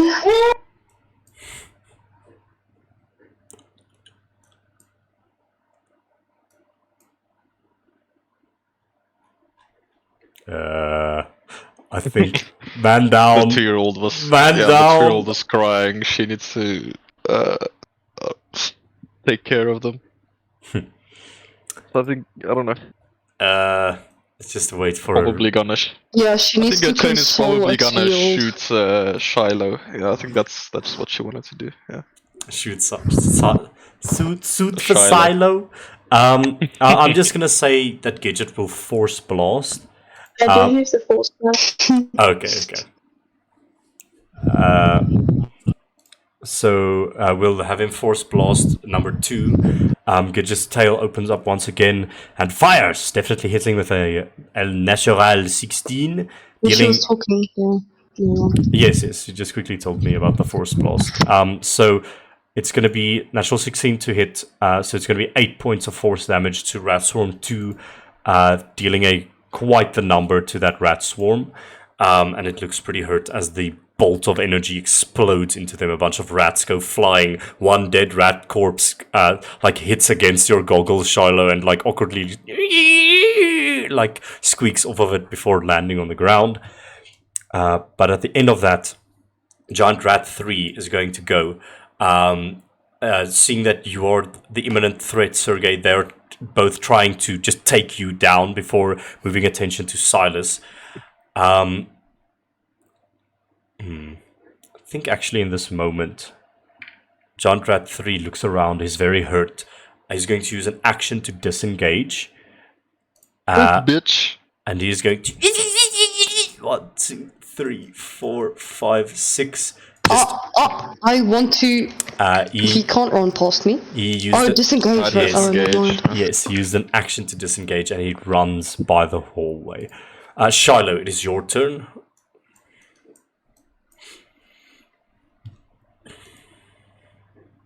Hello. Sorry, is my mic delayed? By the way. No, it's fine. Shiloh will slash some dice. Okay, go for it. And he does a 10 hit. It just hits. Well done. Let's go. That will be 8 points of slashing damage. Reduced to 4. Bonus action, monkey shoots beam from his mouth. Okay, go for it. That is a 18 to hit. Definitely monkey. hits. Okay, so 1d4 plus 3. That will deal 5 points of damage. 5 points of force damage. Just this rat swarm is just taking force blasts from left and right from the two familiars. Just they're looking very rough. There's about like a dozen rats remaining from the other 50 that are now corpses. It's quite a grueling sight to see. Literally, the floor covered in dead rat bodies. But nonetheless, that is your bonus action. Are you moving, or is that the end of your turn? I'm staying where I am. That's the end of my turn. End of that. Giant Rat 1 is going to go. Seeing that its friend fled, it is going to use an action to disengage as well and go running. It does have advantage on an attack on me, just saying. 4, so I did reckless 5, attack. 6. You know. They're thinking of the collective right now. They see Little bitches. They see they can't win this, and they go running into this room. With that, Sergei, it is your turn. Okay. Sergei just says, "Where do you think you're going?" And I go here, and then I'll once again do the charger thing with the 15 feet of movement. Okay, you just run up and going for that bicycle kick. Yes, okay, so it's a 21 to hit with yes, for the attack. That hits. Okay.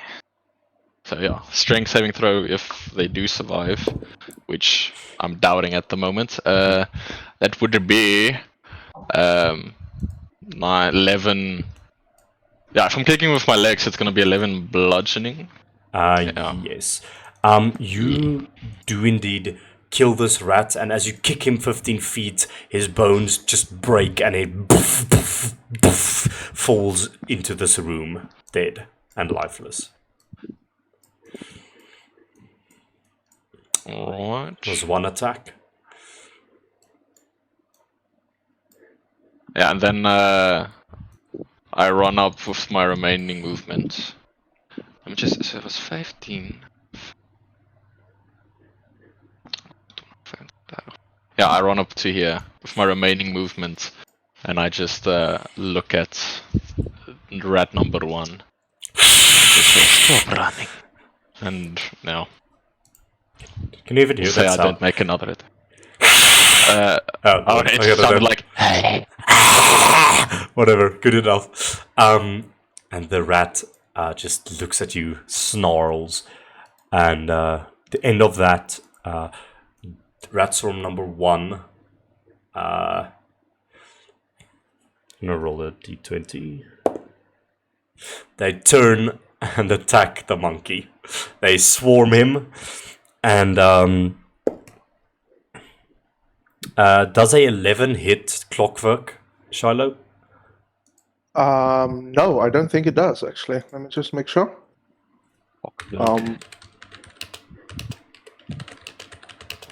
An 11 misses. Fuck yeah. Okay, they try to nip at him, but he just hovers a few feet into the air, and they build like this tower of rats to attempt to get to him, but he stays out of sight or out of reach. Silas, you've arrived in this room with the two rats on Sergei. The moment you arrived, they got a panicked look in their face and they immediately retreated, and you just saw Sergei running with extreme speed. Then you hear the pneumatic compression of his newly augmented legs rushing, and he just kicks one of the other rats dead, and you see amongst this hallway. What are you doing? Oh, can I? Oh, shit. Sorry, can I flavor my kill of the previous rat? Like, as I was running to kick him and it killed him, I basically like slid the 15 feet on his corpse, right up next to the still living rat. Sure. I love that. Alright. Continue. Sorry. No problem, mate. 15, 15, 20, 25, 30. And Silas will slash at the rats Okay, roll to hit. this time.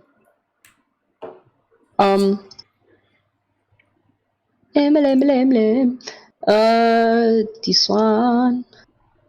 Oh, really? Does a 12 hit? That just hits. Oh, perfect. Damage is going to be 10. How do you want to do this? Oh, perfect. Well, seeing Sergei slide on a dead rat's corpse, Silas, also seeing the other one just run, he feels obligated to, do something cool as well. But obviously it doesn't end like that. He just runs, and as he runs, he takes a jump forward and slides on his knees, and as he gets closer to the rat, he just slices the rat in half, and then ends up in front of the rat.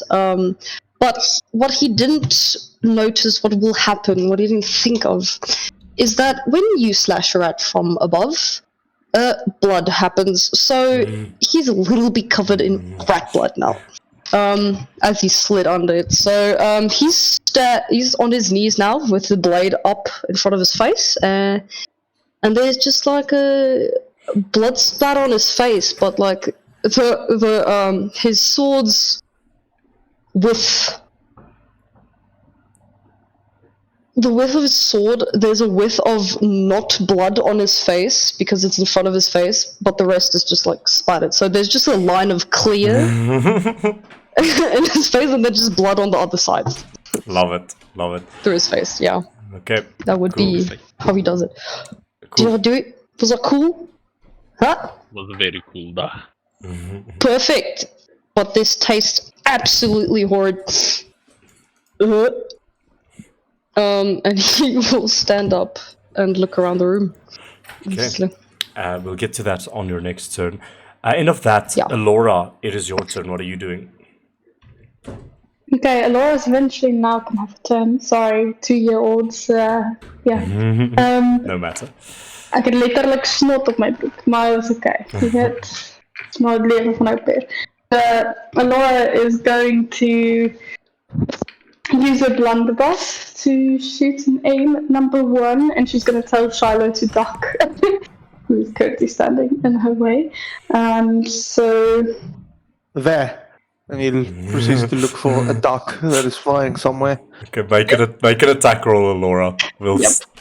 This might have consequences. That's a 16 to hit. Okay, if you would have hit that one, you'd have shot Shiloh in the chest, but we'll look past that.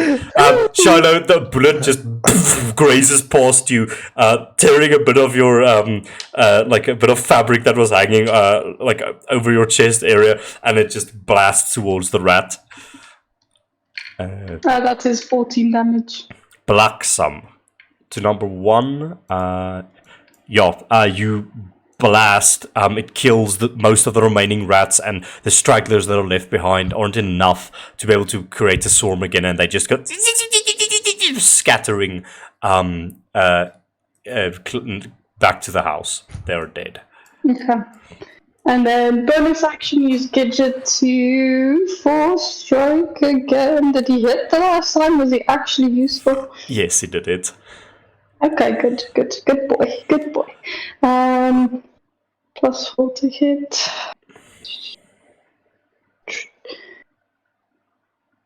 See. Oh wow, okay, no, that's a 7. That's not used. That's, yes. Never mind. Oof. The blast goes wide, and the rats are unbothered, and they keep harrying Shiloh. I will say, Charlotte, the one thing you do see is Laura has a bit of crazy eyes on her while she's killing these rats. It looks personal to her. Noted. End of that. Shiloh, it is your turn. Shiloh will shoot. Gonna attempt to maybe just like you know what? Bonus action, monkey's going to move. I'm gonna negate that disadvantage. I'm just gonna shoot it straight. Just a note: ranged attacks are different from melee ones. They do not benefit from advantage from flanking. It's just I'm melee gonna attacks. anyway move. Oh, no, wait. Sorry, you're attacking with your blades. Sorry. No, I am shooting. You're shooting. Okay. Yeah, so I'm just gonna try to just like steps back. Okay. Do they Opportunity take the attack. Opportunity? Just hang on. Horrible. 5. Wonderful. I shoot. Hopefully, this will do something. Come on. They have like a 10 AC. I have +4 to hit. Go for it. Higher than a 6 or higher. That's all I need. And I rolled a natural 1. What the fuck? You take out your gun, and once again, it jams itself. I think you might need a new trait, Shiloh. Let me show you how it's done. And she kind of... Oh my runs, word. she like knocks him with her shoulder and she says that.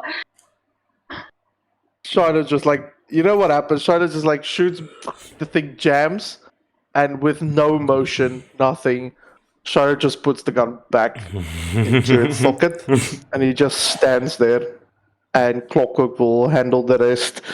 Clockwork will shoot with his mouth for a 9 to hit. Just misses, unfortunately. Oh wait! Can I just do this? Bloop. Advantage. Nope. That's a ranged attack. 4 strike is ranged. It doesn't matter. 4 strike ranged. Yes. Oh, how wonderful. Oh no, I'm just gonna stay there. Wonderful. That's my turn. Bye bye. We literally got one swarm of rats. That's quite nice. The end of that, Sergey, it is your turn. Does anything immediately stand out as I look into this room? Do you have dark vision? Because this room is extremely dark. I do. What? Surprisingly. I don't know how that makes sense. Did you do the Simic hybrid or the augmented human race? I think the augmented... I don't know, we can... It doesn't make sense for me to have it, so we can scratch it. Yeah, because I think I based the augmented human off of Simic hybrid, but augmented human does not have dark vision. I don't think I picked your augmented human. Okay. So let's say no. If you'd like, you can make a perception check with disadvantage. Nah, I just want to run. I just like... He's just running straight into the room. Isn't there a hole there? Make a dexterity saving throw. With disadvantage. Okay. Okay, the first one's a nat 20. Let's hope for 2 nat 20s. Second one's 7.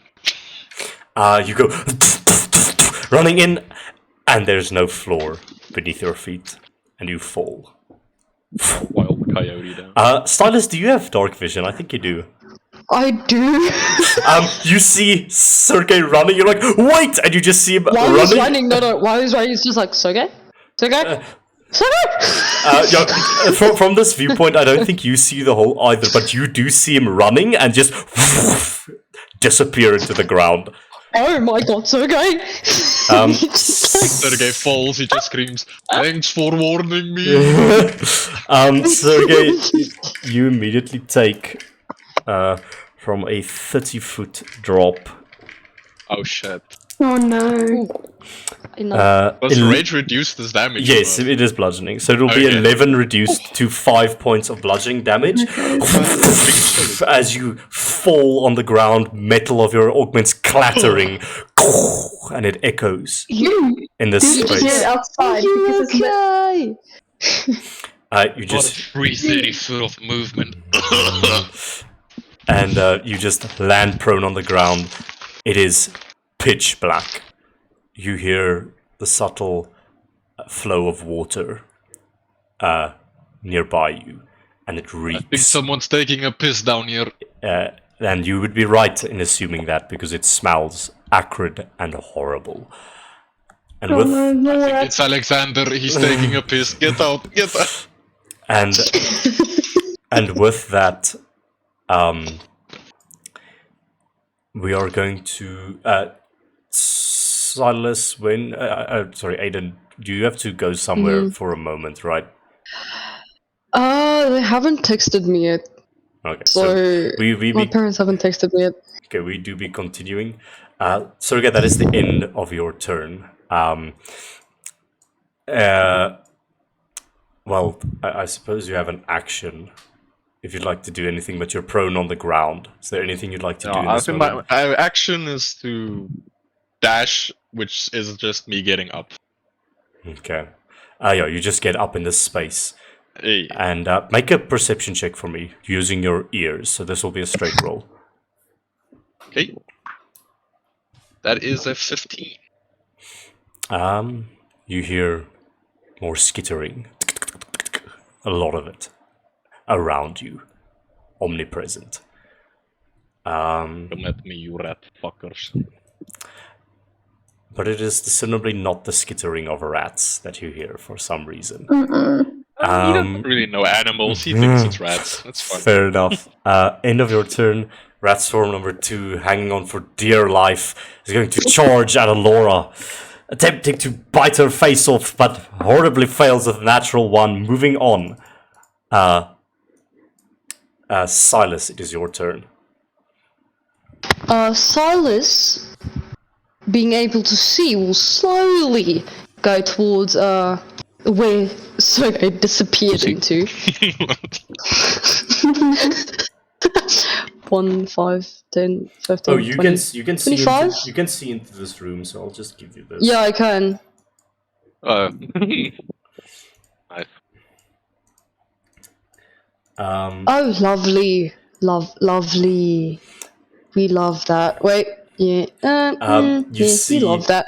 You see the eyes, 4 pairs of eyes of another 4 giant rats following you as you're running. But you See that he's alone. He just like slowly walks towards the hall. Calm Not down, really I'll catch caring. Not really caring about their presence. He just like goes to the hall and just like looks down. Oi, Sergey! You Da. good, bro?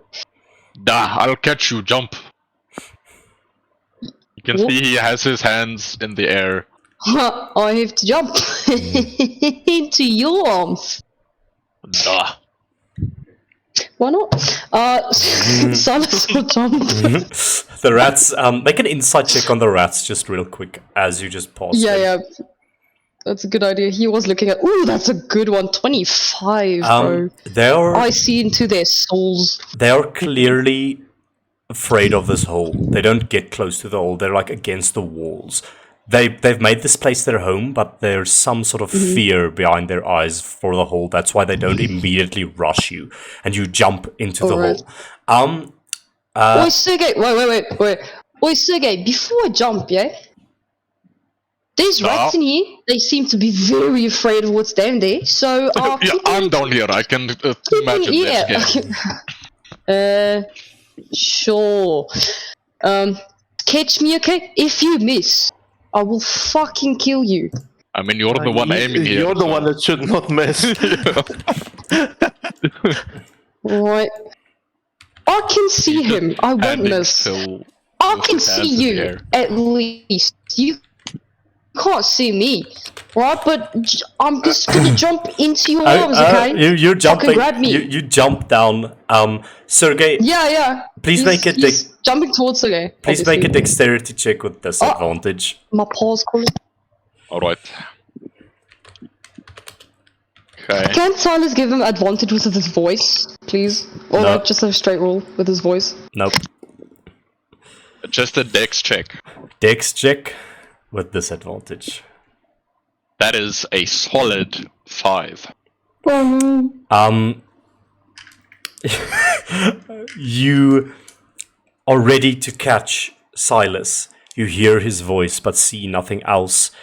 But then you hear the sound of failure as the crunching of Silas's body lands next to you. And Silas, you land prone, taking 6 points of bludgeoning God. damage. I think that was my ace. Oh my god. Why did you? Oh! How did I miss? I mean, Oh, you that could see hurts me like a fucking bugger, mate. just get Oh, that up, hurts Renee. more like a bitch on a stick. What? How much damage do I take? That was 6 points of bludgeoning damage. Okay, my parents just called me, Okay, you By have the way. you have to go do things. so I have to drive. Okay. Yes, I'll be back. Drive safe. With that, Break time. I'll quickly give you what you see as you land there, Silas. You hear the rushing of water, that acrid smell that lands in the air, and with this thing up next, 8 legs crawls out of the shadows, and 8 eyes stare at you with massive mandibles, and it roars at you. It's- And we cut to black as we take a break. No. Alright. We'll be back here in a moment.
Okay. What's your water sounds now? What?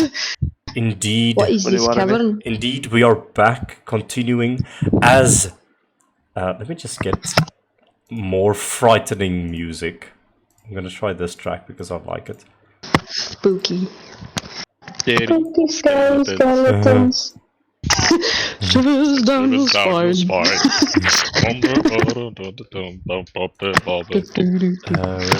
Here it is.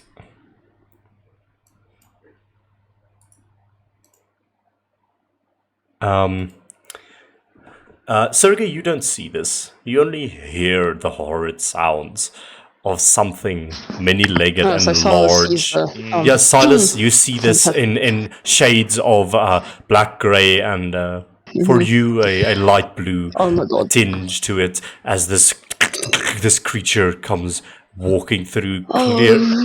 This is Alright, Silas, where's the rat? Sugar, you're really lucky. and it jumps on you so, as you have this conversation. It jumps onto Sergey. Sergey, you're effectively blinded, so it has advantage on attacks against you. Ah, shit. 13 to hit. Misses. Oh, still the same. Okay. Yeah, as it rushes towards you, Silas, with that yelp, you push Sergey out of the way, and Sergey, where your head was, you hear clamping jaws just close over there, and just a... Must be a big rat. So it's a spider, or what is it? It's a giant spider, yes.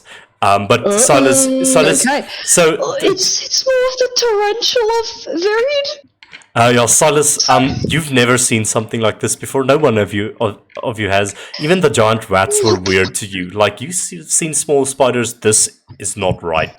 But nonetheless, at the end of that, we return to Alora. Alora, it is your turn with Shiloh on deck. What are you doing as the rat swarm is nearby you still? Well, we have to kill it. So, how bad does these things look? There's How only many there's- rats are in this hole? there's only about a dozen rats left. It looks very hurt. There's not a lot. Yeah, not a lot of rats left. Yo. Okay, I'm gonna use my dagger against it. Okay. With the action. Oh, my nice 7 to hit, that misses. Unfortunately, that misses. As you go slashing against it, the rats just swarm around you. You're unable to slash at them. Okay, so bonus action, gadget, force blow. We got a dirty 20 to hit, Yep. so that hits. Oh, that's 6 points of damage. It's the damage you roll plus your intelligence modifier, I believe. Is it not? Yeah, that's 2. Your intelligence is only +2. Wait, let me make sure. No, I think it's 1d4 plus 2, if I'm not mistaken. Maybe I just remembered wrong. Let me check. Yeah, it's 1d4 plus 2 force Okay. damage. Okay, 6 points of force Yeah, so damage. 6. You blast this creature, and only about 5 rats remain. It has 1 HP left. It is no, extremely no. hurt. That is Kom, your Shiloh. action and bonus action. Alsjeblieft toch. Trap niet op je goed. Shiloh, what language do you speak, Alora? Because what language did you just speak to Shiloh? What? I don't understand what you are saying, Fräulein. Let's see. Let's spell it. Oh wait, isn't that Elvish? Do you speak Because Elvish? I do speak I do. Elvish. So, Okay, we're speaking Elvish now. okay. Did he fucking rotten up? Fuck.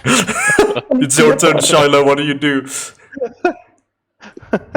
I snay. Go for it. Both blades come out, and I roll.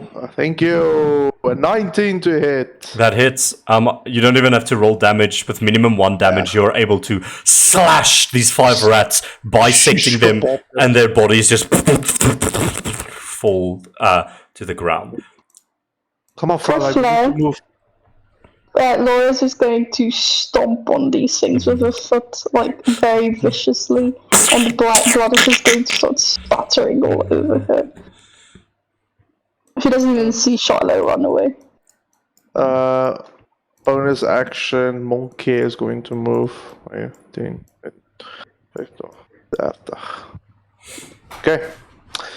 Okay. Then it's Charlotte's turn. I just want to clarify, Charlotte, do you have dark vision? I don't have dark vision, but the thing is, if you'll allow me, because I haven't. Wait. Fuck. Because I haven't. Because I've had a long rest, so I was able to like install one of my things. If you didn't have if you didn't do that previously, then you have not installed it. If you did not preemptively do it, then I have to take like time to do it. Yeah, it's a long rest to switch out your things. Your augments. Wait.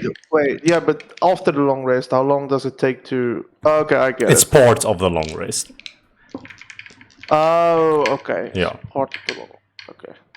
So I don't just okay. No, you do not have eye light, unfortunately. I don't have eye light now, so I don't. No, I do not have. So you walk into this space. There's still some like lighting coming in from the windows and the broken sections. So you can still see here and into this corridor, but it's just darkness in this room.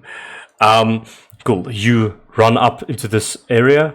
At the end of that, we're going to switch over to our other map again. Sorry, this is going to be a lot of switching. But you hear skittering again. And Silas, what you see? 2, 4, 5, 6, skittering out onto the wall. Another one of these giant spiders.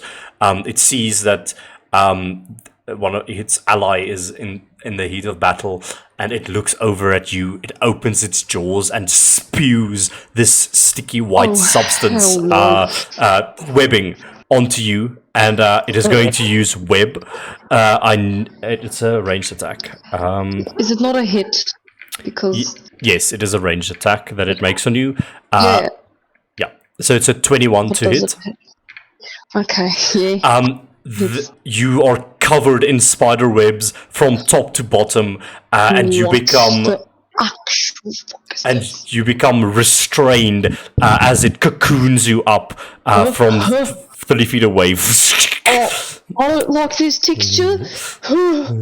What was that noise? Sergey, it is your turn. In the wind. Sergey, be careful. You hear? Don't start this watch it. Sergey, you hear just mayhem going on around you. A panicked Silas. Clearly, there's something in here with you, but you know not what it is. What are you doing? There's 2 of them. Be careful. For a, I guess, slight flare, I would like to like scrape my claws against each other to maybe produce a little bit of light to see, like, I don't know, where they currently are, and then attack in the last known position that I saw them at. Okay, so you'd like sparks fly from your claws as you gnash them against each other, and for a split second, 8 bulging black lifeless eyes with massive mandibles flares and looks at you. One ugly motherfucker. You too. There's 2. I would like to make a claw attack against the one right in front of me. You have disadvantage on this attack, unfortunately, but go for it. Okay, that would be a solid 8 to hit.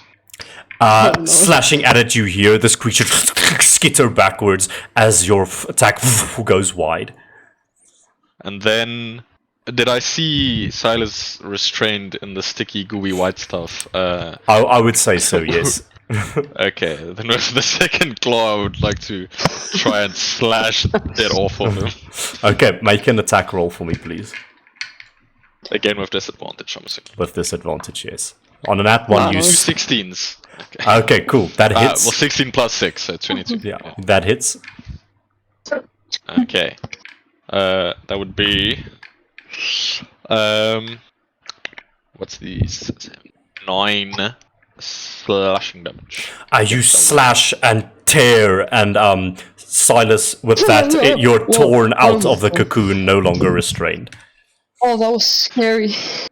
Thank you. Don't perhaps have a torch on you, as I turn back to look into the dark. Silas takes 2 seconds and say, oh, wait a minute. When it's his turn, just tell me. And yeah, we'll get to that on your turn. Sergei, at the end of your turn, you hear... and Silas, you're still prone on the ground from the fall. You sort of... Sorry, I just, as a bonus action, I just want to reactivate Rage and then choose the tail. Okay, cool. You go into defensive stance as your spine dislocates and becomes a additional weapon for you. But with that, Silas, you're still prone on the ground. You hear a sound, another at the back of the... Oh no. No, please, I don't want to turn around. And you sort of, on the ground, you quickly look over and you see skittering around a column another one of these creatures. It opens its mandibles and fires... will it be in range? 1, 2, 3, 4. It will be. It skitters out, sees you lying on the ground. The moment you make eye contact, it runs towards you and is going to make a bite attack against you at advantage. Silas tried to scooch forward. That's going to be a 20 to hit.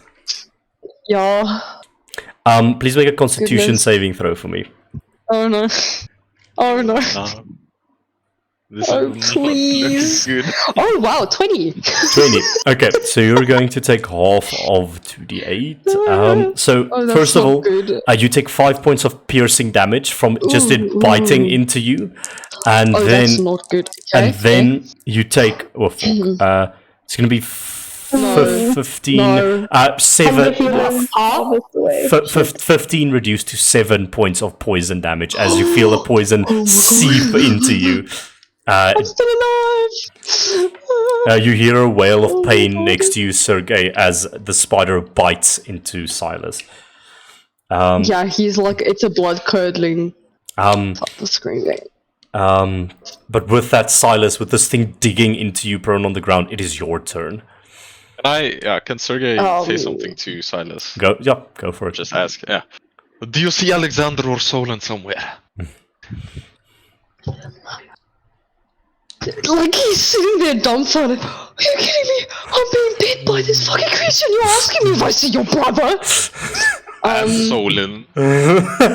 You know what? Fuck off. It is your turn. I thought he had healing, but he did not. First of all, he is more in the web thing, but he can still move his hands, right? If you'd recall, Sergei tore it off of you. You're no longer restrained. Oh right, this was the other attack. Sorry. Yes, it just bit into you. You see from Silas, he looks a little bit pissed off right now. You just see the sword in his hand. Like, there starts to come this light. You don't. No, you will, actually. You start seeing this light illuminating from the side of him. Okay.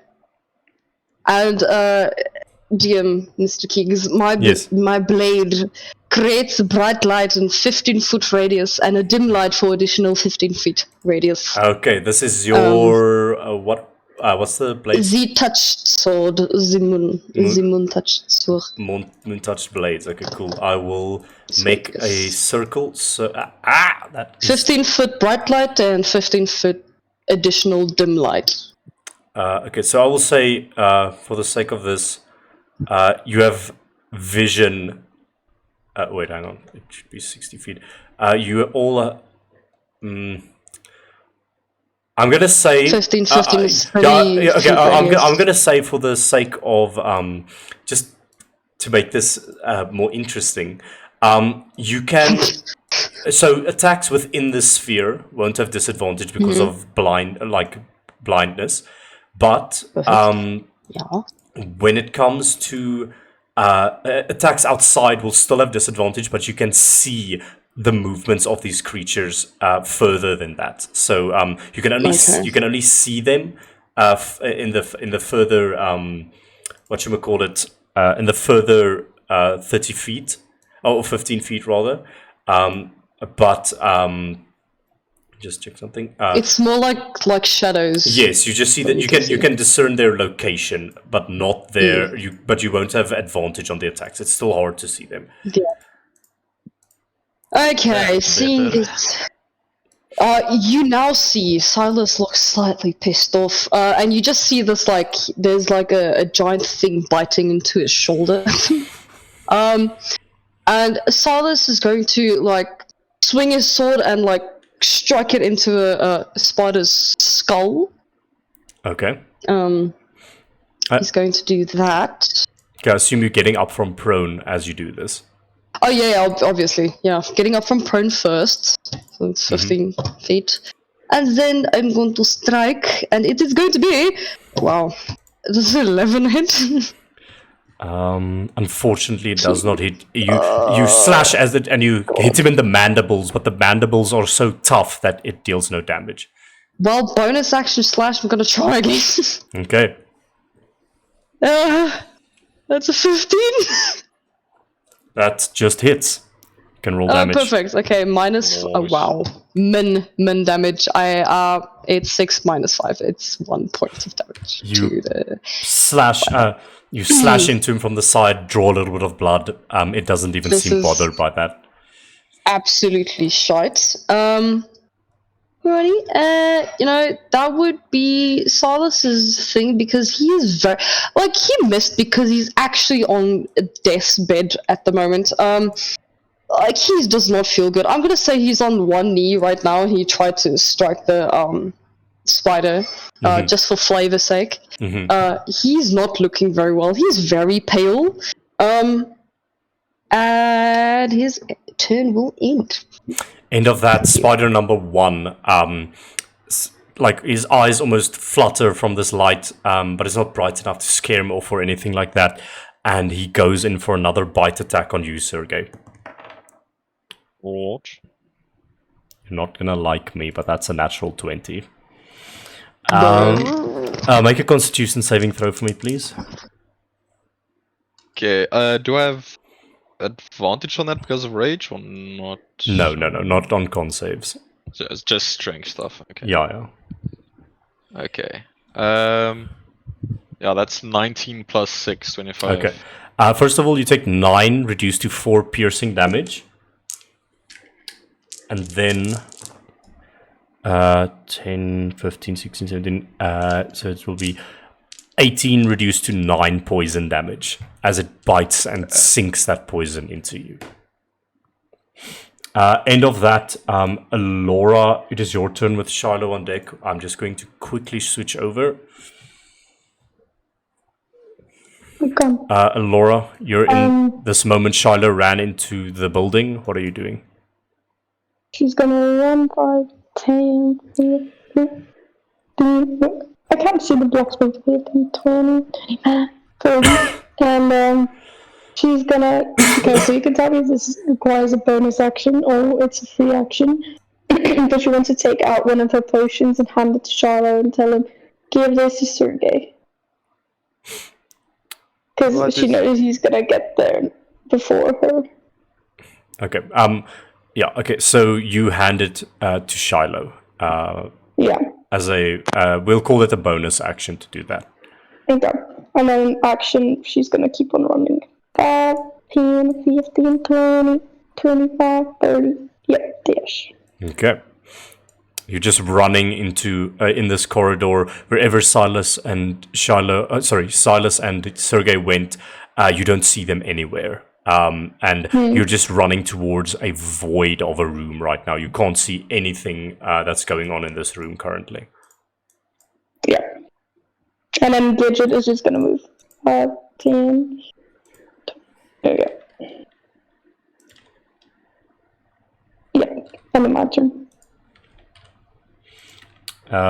Okay. Cool. I'm just gonna do something real quick. +2.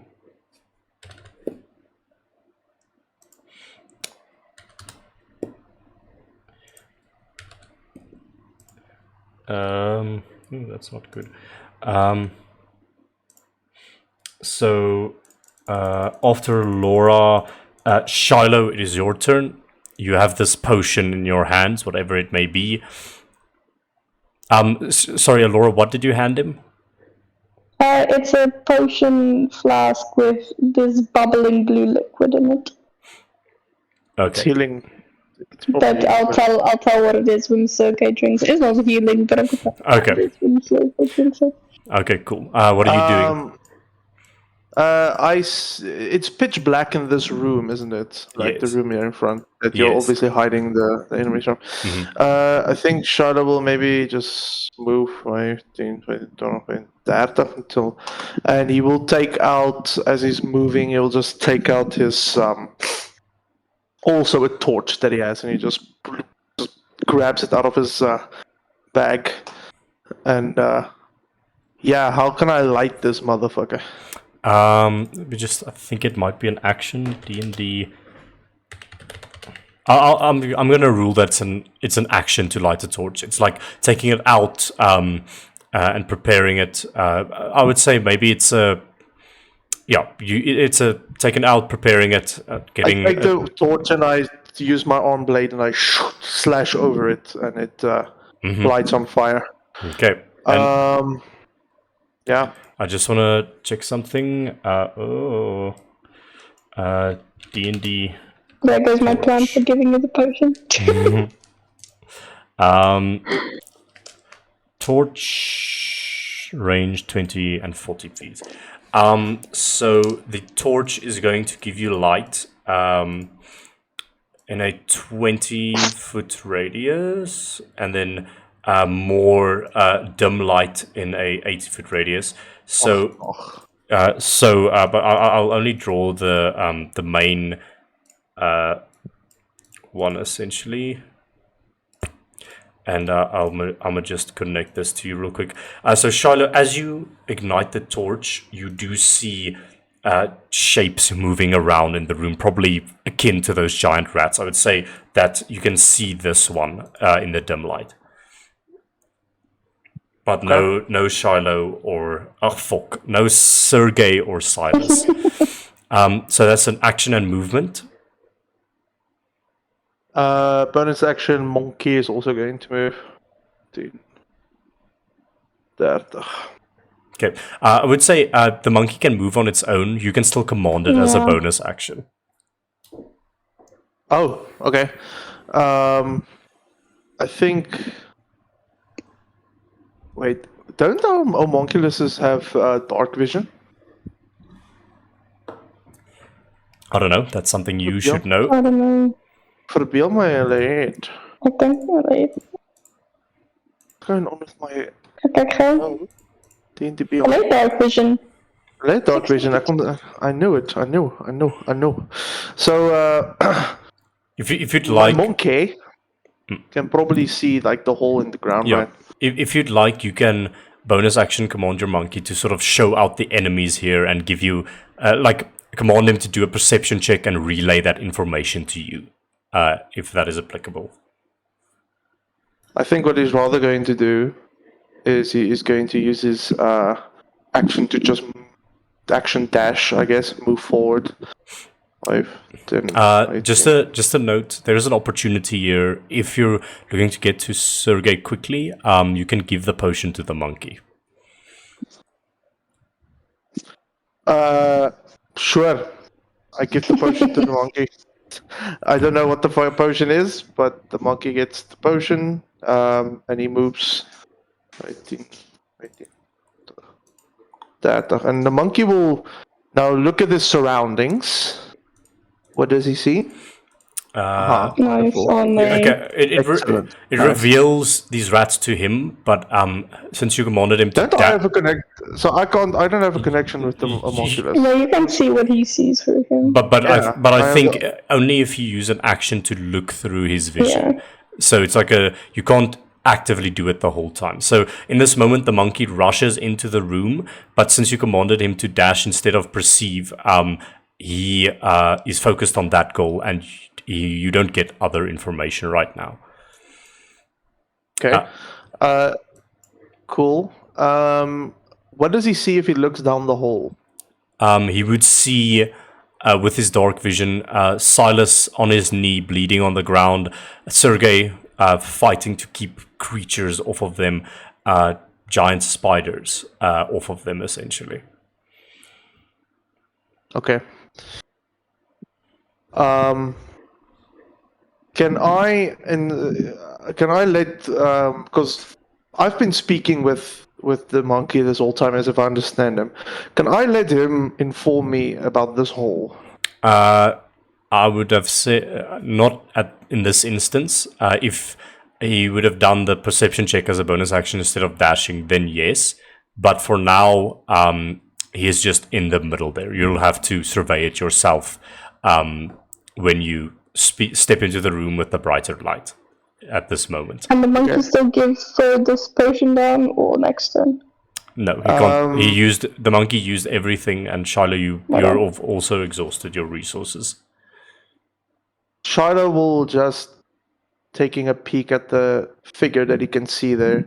He's kind of just going to whisper to Laura. Don't be rash. Just hold your position. When I tell you to run, you run. Do you understand? Alright. Cool. Yeah, that's all. That's essentially me telling you to drop your initiative so we can share a turn, because I have an idea. Okay. Alright, next up. Cool. End of that, it is Giant Spider 2's turn. It is going to slink here, seeing that its ally is busy biting into Sergei. It is going to skitter on the sides over the wall over here, and it is going to blast. Sergei, you would see him skittering there in this 30-foot radius of the dim light, and he is going to blast a web at you using its ability web. It does not have advantage because you can see it, and horribly misses with a 7. Sergei, you just see this stream of webbing coming, and you just step to the side, and it hits the floor, and maybe even a bit on spider number 3, and it's sort of like unclenches its jaw for a moment, momentarily distracted by the webbing hitting it, and just scowls at its ally that missed its web and hitting him. But that is the end of that. What the fuck? Did we miss Silas? No, wait. I fucked this up. No, my turn's coming up. Oh, no. Silas. I'm after 3. Silas went before me. No, you're after Sergei. Okay. Because 3 bit me, yeah. Yeah, Because 3 bit me. Okay, it was just Shiloh now, he's Giant Spider. 4. Okay, yeah, now it's Sergei. Sergei, it is your turn. Seeing Silas in pain on the ground, what are you doing? I shall, with my tail, attempt to attack number 3. Okay. Natural 20. Let's go. Okay. Ooh. Was that attack reckless? Just a note. Do I have to specify before I make the attack? Yes. Okay. I was planning on making it reckless. So. Okay. Cool. Okay. Anyway, so that's 14 piercing damage. Balaksam. To spider number 3. Cool. You just cave its head in, breaking one of its mandibles. It scowls away from you, quite hurt. Yeah. And I think I'll just keep my eyes focused on number 1 as I made that attack. Okay. That's at the end of that, having this sharp pain in its skull, the spider, having released Silas, now ignores the weakened Silas and goes after you, Sergei, seeing that you are a big threat at the moment, making an attack with advantage because of your reckless. That's going to be a 23 to hit. It does hit, yeah. Okay, please make a con save for me. Okay. Do I take? No. Okay. Can't save. Let's see. 13. That succeeds. You take a 7 piercing reduced to 3, and 12 poison reduced to 6. Use this. Okay. Reach. Alright. Okay, end of that. All of my giant rat friends in the other room, they're all going to hold Is it move. not my turn? Not yet. I'm now adding the initiative of the giant rats in the above room since we're in combat there. Okay. But they're all just gonna hold movement. They want to stay in this dark space essentially, so they're gonna hold their movement. Cool. Now, Silas, it is your turn. Alright, I want to try something. Okay, you're gonna have to tell me if it's gonna work or not. So, seeing as Silas is in pain and he doesn't really want to strike anything,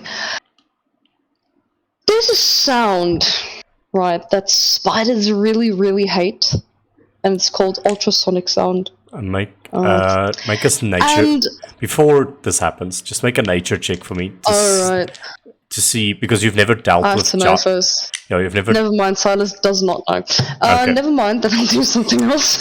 Yeah, I will say that you're pretty desperate at the moment, so there might be a certain panel in your character sheet that you would like to turn to, but that is your choice. A panel? Your spells, things like that. No, yeah, I know. That's what I'm looking at. That's the Okay, thing. okay. Go for it. What are you doing? What are you doing? I'm looking at it. No, I had this cool thing I wanted to do, but Silas doesn't know spiders, so that just did not work out. They're not humanoids. Goodness. You know what? He'll just. Wait. What is it? That's only on next turn. I don't want to waste spare, so let's go. First of all, I'm going to the green stuff. We walked through it right now. Can I walk through it again? I don't believe you've walked through it yet. It's sort of sewage water. Oh, right, we fell. We fell. Yes, you fell from the top. But it's sewage water. That's what it looks like, yes. God. That does not help me. Whatever. Okay, Silas is hutful, and he's gonna turn around and, in a mad haze, he's just gonna flip around and then, grab the spider's face and, like, blow this gust of, green and golden fumes into its face. Call, what are you doing? Poison spray. Poison spray again. Okay. Con save, please. That's a natural 1. Perfect. Please don't be a 3 again. I'm going to lose it if it's. Kill me. Kill me right now. That's a 1 point of damage. Okay. Okay, bonus action. Oh my god. There's something else I can do though. I want to. Oh wait, that's not a good idea either. I'm too low on health to try and do that. This isn't good. I will, as in bonus action, will disengage. Okay. And then get the fuck as far away as I can for now. He will. That's probably not gonna help, but he will. Wait, should I? Yeah, why not? Go to he doesn't know what the if it's still sewage or not, so he's probably just gonna jump over. Okay. That's 10 feet, that's 15 feet. That is 20. But if does this count as like half coverage or something? Because what is this? Yes, it's a column. Okay, so he's gonna hide behind the column for now, and like he's holding his shoulder because he's very injured. Like he's not supposed to be alive. So he's gonna take half coverage and try to think of ideas on how he could help Sergey from here. Oh wait. No. Wait, I took the light away. I'm gonna stand over. Does this still count as coverage towards the spiders for me? Yes, it would. Okay, so the light is still gonna be with Sergey, so he can just like see them at least, like the two over here. So I'm gonna hide behind there, and yeah, thank you. Disappointment, but that's my round. Cool. Okay, cool. At the end of your turn, just leaping out of that situation, trying to get to safety, trying to do some sort of magic of some sort. End of your turn, Gigante Spinnekop number 1 is going... so Sergey, you're not blinded, but you will still have disadvantage on your attacks on these creatures. You don't see number 2 at all. But yeah, within the further 15 feet, you can still see them. But you will have disadvantage on attacks. And this one's going to move over here and is going to attempt to bite at you at advantage. That's going to be a 15 to hit. Miss. It goes gnashing with jaws, but you're able to parry it to the side. It does nothing to you. At the end of that, we're switching over as it's Laura's turn with Shiloh on deck. Laura, what are you doing? I'm dropping my initiative until Shiloh's. Okay, Shiloh, it is your turn. Hi. I kind of lead Laura and we slowly walk like to here. Would you say I would now be able to maybe see like a hole there? Yes, I think in the dim light you do see a void going down there with Clockwork just on the edge and these other giant rats just stalking this area. Okay. We have just enough movement to get to that hole. So I kind of see this creature in my peripheral vision. And then I tell Laura, now! And then we sprint if Laura chooses to sprint with me towards the hole. She's gonna be very confused. And he just says, "Trust me," and he like almost holds his hand like behind your back as you guys run. It's like, okay. As you all run, this is what I'm gonna say because all of these rats were holding an action. As you run, this is happening. So they were holding movement. So as you run, they all scurry up to you and bite at you as you run. So it's going to be 4 opportunity attacks as you run past them. Alora is going to take 2, and Shiloh is going to take 2. So Alora, for you, it's going to be. Let me just check the giant rat stat sheet again. 14 to hit. Misses. Next one is a 9 to hit. Misses. Shiloh, for you, it is a 21 to hit on the first one.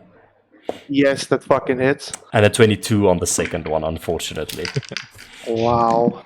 Wow. So, Shiloh, that's going to be 4 points of piercing damage from the first one and 6 points of piercing damage from the second one. Wow. As they nip at you, but you do go and dive into the hole and you fall. And I like Laura literally I literally like even as I'm being like scratched and bitten, I almost push you, and I think you see the hole start to get more and more clear, and we are just running towards this hole, and I think as we get right up to the hole, Shiloh is just like set a bit back because he's been fucking bitten by the rats, and then as you get up to the hole, I think you probably stop. Because why would you jump into a hole? Yeah, but then really push Shiloh tackles you into that hole. me. And as we fall, he casts Feather Fall. Oh, And, awesome! That's an You each float down a thin 5x5 foot tunnel going down and down into this hole. It is dark except for the illuminating light, and as you go down there, both of you make a perception check in this moment as you have some time before you reach the ground. Perception.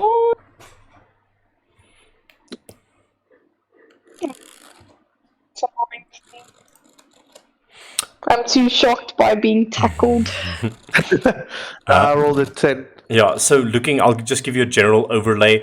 As you float down with the feather fall, with your magic, Shiloh, you do see these 3 giant spider arachnoid creatures, 2 of them harrying bloodied Sergei in the center. You see Silas clutching his wounds, looking very hurt at the side here with his glowing moon-touched blades. And yeah, you see sort of this sewage water running here and this completely webbed covered space at the side of here. But actually, you'll only see spider number 1 and number 3. This one is actually hidden from you guys.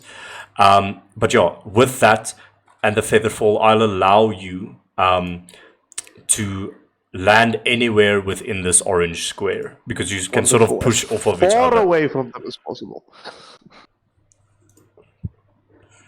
Okay. Well, actually, wait. Is Featherfall like on 2 people? I thought it's only on 1 person. It's you and other people, I think. Just check quickly. It's you and up to... choose up to 5 falling creatures. Okay, cool. I thought I was just... Yeah, okay. But that makes more sense. You both go flying down. Laura and Charlotte taking up different sides. You land in shallow sewer water. It stinks. It's acrid. Clockwork will also just like flip off the rats and also just jump into the hole. Okay. But he just like flies down. He still has the potion, right? He didn't lose the potion. He still has the potion, so he just like... Yeah, he flies how far up? It would be 30 feet of movement to get down to the floor. So okay, he flies down 15 feet, so he's now hovering 15 feet in the air. Okay. Right there. Okay, cool. I'll just put a marker on him. Can I let him? Maybe I don't. I told the monkey to give it to Sergei. The monkey's gonna give it to Sergei. Well, not in that way, in a non-sexual way, but so he will fly down. I think he'll just move up to there. It's 5 feet, and he'll just go down another 5 feet or another 10 feet, and just like reach out. Okay, so there is an opportunity here. If you use your bonus action to command the monkey, it is an action to feed a potion to someone, but you can use your bonus action to command your monkey to use his action to feed the potion to someone, if you're so inclined to do so. Yes, but that's what Yes, well, that's what he's... Wait, yeah, well, that's what I'm doing. You can... I already used my action. I already used everything I have. I'm using my bonus action to give the potion to Sergei. Yes. Okay, so... but what I'm saying is... Sergei... Okay, it's fine. Sergei, this monkey is flying above you, holding out... Very random. Holding out a... what does it look like, Alora? It's a bubbling blue liquid. Dark blue liquid. Holding out this potion bottle. Is the monkey gonna force feed me, or is he just handing it to me? I think that's what Keegan was getting. Yeah. So the thing is, you can hand it to Sergei, and then he'll have to drink it as a bonus action, or the monkey can use his action to just dump it in his mouth. Okay, no, Sergey, you turn around and just a monkey starts flying toward you. Just- And the effects take effect. Alora, what the fuck is this? I don't know. This is a Poison, potion of I'm dead. boldness. Yeah, Sergey, you get to add a d4 to all your attacks and saving rolls for 10 rounds. That would help Do I a get lot. bold as well? your hair falls out. Okay, cool. So it's a 1d4 for all attacks. It's basically like a bless then. Like 1d4s for attacks and saving throws. Okay, cool. Nice. With some of that. By the way, can you just put my torchlight also just there so we can? Oh yeah, you have a torch in your hands. Then you would see this. I would say, holding onto that torch, Shiloh. This whole space. Let's just get a thing over here. I'll just make yours orange because it is orange light and it is a bit wider. So yeah, this is bright light, and yeah, all of this is illuminated to you, Shiloh. Cool. So yeah, descending from the heavens, Silas and Sergey, your allies arrive. Cool. End of that, giant spider 2 immediately screeches. I'm just going to the bathroom. I'll be right back. Okay, and as it does, Shiloh, you land, and its mandibles open up and fire a ray of cobwebs in your direction, and it is going to use web on you, and horribly misses with a natural 1. I think it hasn't completely recharged from before, and just this goop comes out of its mouth, and it does nothing. I don't understand how we get ourselves in these situations. Sergey, it is your turn. Less talky, more killy. Go for it. I am going to attack number 3 again since I hurt him last time. Go for My it. tail is gonna be a whack was. Okay, so that would be an I think 17? 17, yeah. 17 to hit, To that hit. that hits. Yeah. D4 is just for 2 hit and saving throws, Yeah. not damage. Yes. Okay. What cool. He takes. Oh, of course I roll a fucking 1 on the dice. It's 7 piercing. He is looking very hurt. Spider number 3. Okay. Yeah. That's my turn. Cool. Just trying to kill this motherfucker. End of your turn, Giant Spider 3, taking that hit again, looks extremely hurt. He is going to... He's going to attempt to bite you. They still think that they can win. Even though your allies have arrived there, 3 big-ass spiders, and he's going along with his allies. He's going to attack you with advantage. That's going to be a 15 to hit. Miss. It bites at you and it goes wide. You punch its jaw to the side. It is unable to bite you. End of that. Silas, it is your turn. Okay. So, Silas, I don't know if Laura is paying attention to Silas or anything, or if the pillar's in the way, but Silas's eyes again glow this golden color, and he will bonus action on number 3 cast his hex blades, Okay. and then he will run towards the little spider, and he will be here. Wait. 1, 2, 3, 4. You step into the shallow sewage. And he will strike at it. Now, I gain... This is kind of confusing, but also not.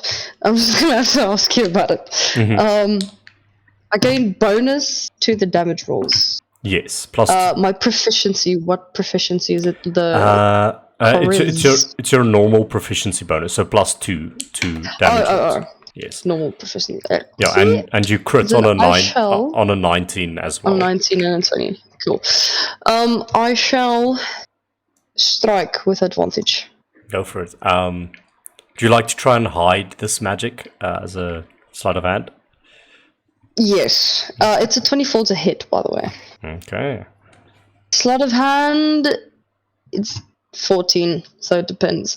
Okay. Okay, so 24 to hit. Hits. The damage is going to be 11 plus 2, so it's going to be 13 points of damage. How do you skewer the spider? So Silas is pissed off because it almost killed him. So seeing the spider is busy, Silas would just run up with his eyes still golden, and from behind he would just run, duck, and just cross/slash the spider with both of the moon touch swords. So just these two bright flashes of light would cut through the spider, and it would just slowly fall apart and into the sewage, and Sergei or someone facing this way would just see Silas with these bright swords like straight out in front of him, and is breathing heavily. He is not happy, but his eyes are normal, by the way. It's not golden to the rest.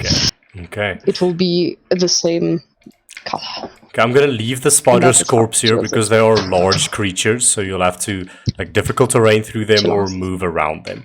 But yeah, with to the monkey at least, who has a passive perception of 14, notices a whiff of Hilarious. golden and green poisonous energy with the blast. Oh shit, I forgot about Gidget. Gidget's still up there. Oh boy, it's okay.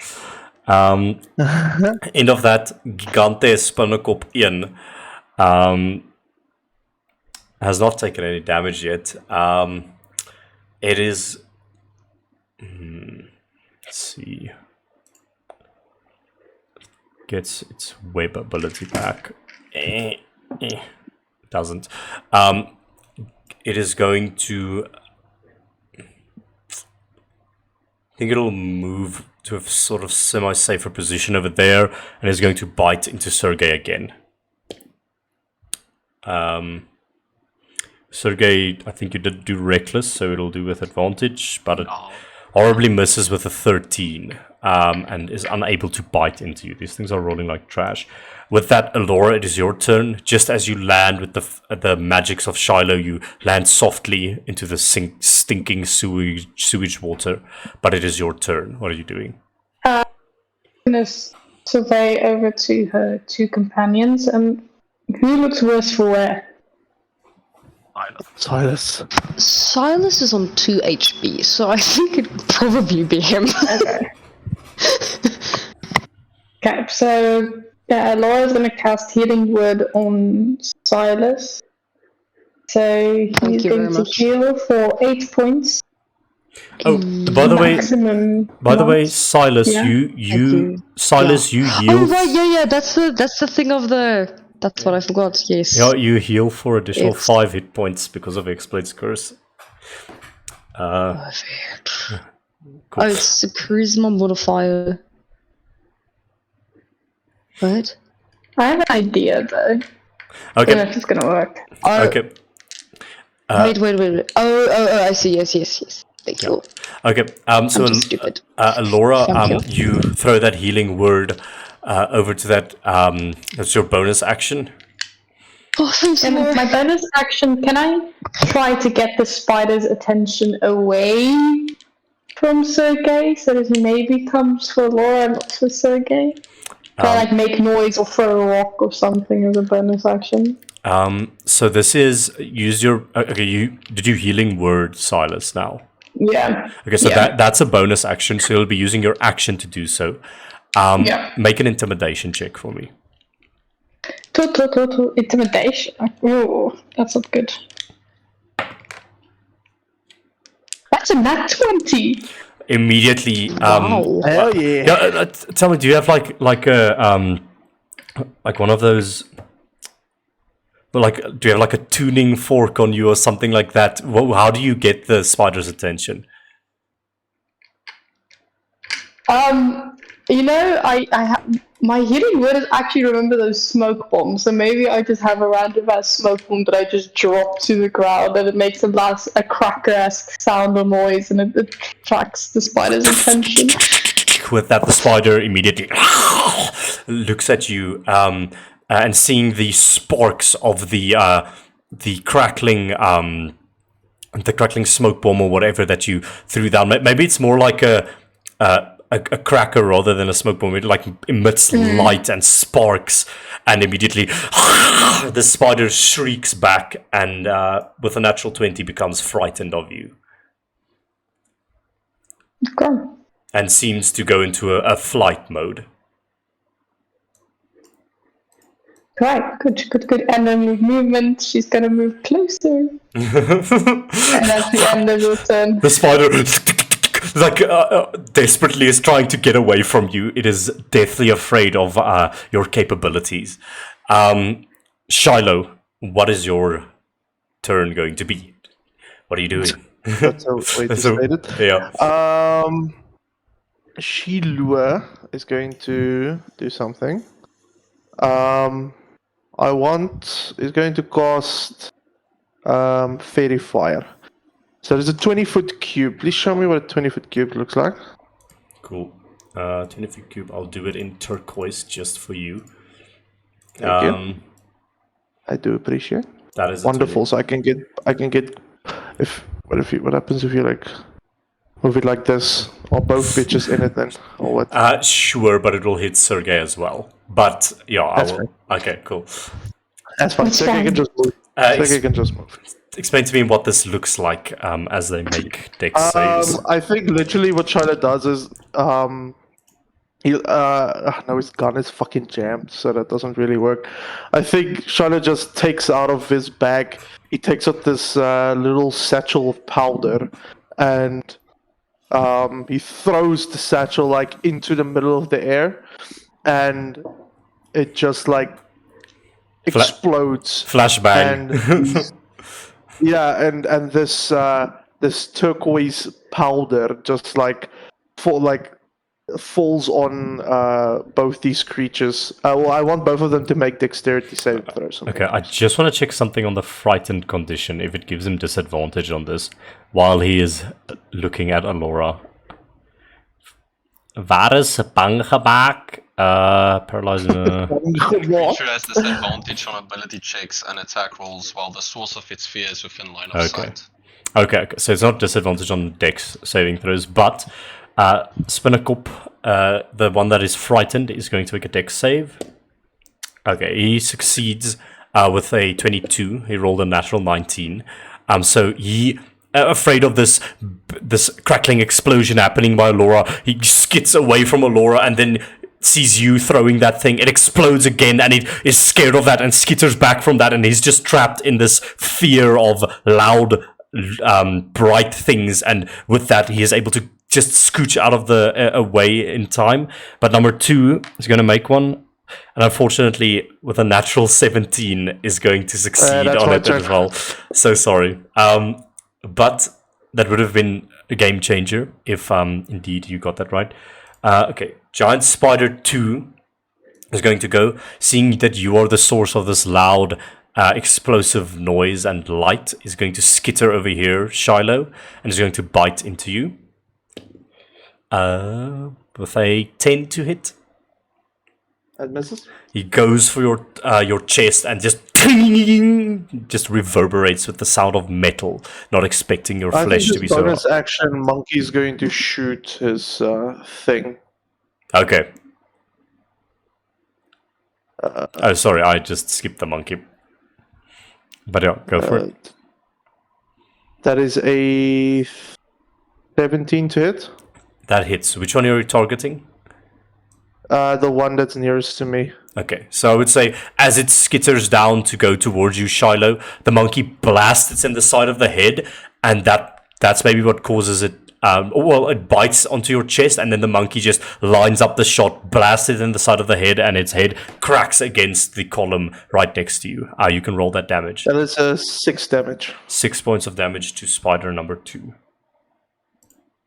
It's the one that has not been touched yet. Cool. That is also the end of the spider's turn. Sergey, it is your turn. I'll move over here, Okay. and then I shall attempt to attack it with my tail. Go for it.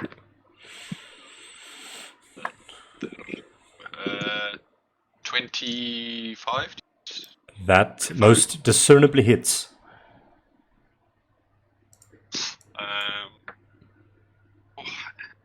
Damage, let's go.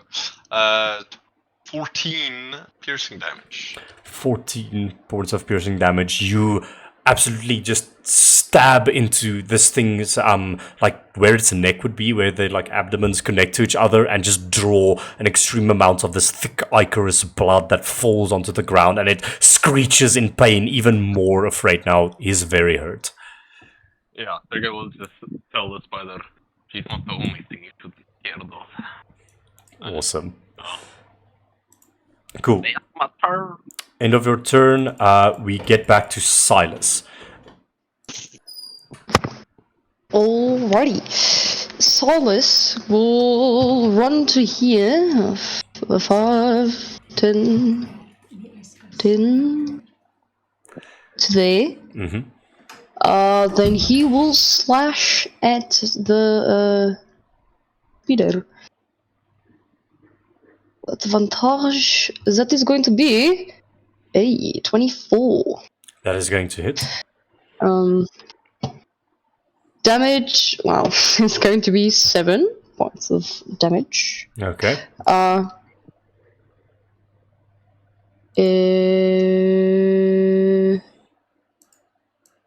Then I will bonus attack it. Go for it. Advantage. That is going to be a 26. Yep. Damage is going to be 2. 2 points of damage, putting that hurt onto the spider. This one's also looking very hurt at the moment. Perfect. And that would be all, thank you. Cool.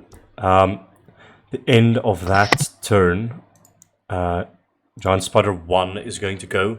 It is going to use its action to disengage and go 1, 2, 3, 4, 5, 6, skittering into this space. And ends its turn. Laura, it is your turn. Okay. Laura is going to move here, and then she is going to cast. She's going to cast Ray of Sickness. Let me just get to it. Ray of Sickness on it. Go for it. That's about 20. Blacksam, roll to hit. Yeah. Roll to damage, sorry. 20s. That is 20 points of poison damage. How do you want to do this? I'm just imagining this ray of she shaking her vial and almost like explodes this green, bright liquid, and it completely engulfs the spider, and the spider just starts melting into this glob, and all that's left of the spider is just this green liquid that bubbles just pop out every now and then. I would say for the sake of that, you melt it into... it was standing with his legs sort of over this passing sewage, and as it melts, it just falls into it, becomes this green bubbling liquid, and is just washed away with the sewage. Its body no longer remains, so there is no need for difficult terrain or anything there. Yep. Cool. Bonus action. I would say bonus action. I would say by this time, Gidget is able to get into this space if you'd like to do something. Oh, thank you. Bonus action. Force. I have. How far is his range on force? Let me just see. Full strike is 30 feet range. Oh no. Okay, then never mind. Gidget is Gadget can move, right? Yes, he doesn't yes, he need can my move. bonus action to move. Yes, he can move, Yeah. but if he wants to Right. take a special action other than the dodge action, then yeah. Yeah. So Gadget's just gonna move there. He can't use his force attack now because he moved, right? Just making sure I understand. that No, correct. no, you can. The thing is, so he can move, but if you want him to use like a special action like Force Strike, Yeah. then you have to use a bonus action. Okay. Yeah. Okay. That's the end of my turn. He can Force Strike, is what I'm saying. Okay, so I misheard. Okay, Yeah. he's going to use his force blow then. So +4 to hit. That's a dirty 20 to hit. He has dark vision, right? Yeah, we said that. Yeah, he they have- does. Okay, yeah, cool. He does. Yes, that hits. So it's 1d4 plus 2. That's 4 force damage. 4 points of force damage. Cool. This thing is looking very hurt. Okay, that's the end of my turn. Okay, Shiloh, it is your turn. For the sake of this, let me just check. Yeah, this spider disappeared into a very dark hallway. You're unsure where it is at the moment. The torches don't quite get to that Hello? range. Hello, Shiloh. Bringing my word. Yes, it is your turn. You saw the spider skittering into a very dark hallway. What are you doing? Yes, I did. I move. Charlotte is like very just over this nonsense. 15, 20, 30. Do I see the spider? As you arrive there in bright light, you see him there. Indeed. Shiloh will take out this rubbery ball thing, and he just like squeezes it between his fingers, and he casts grease. I want this motherfucker to make a dexterity saving throw for me, please. 15. He makes it, but nevertheless, he's inside of my grease. I drop my torch onto the grease, and Okay. I light this bitch on fire. Okay, so grease is a 10 by 10 foot cube, right?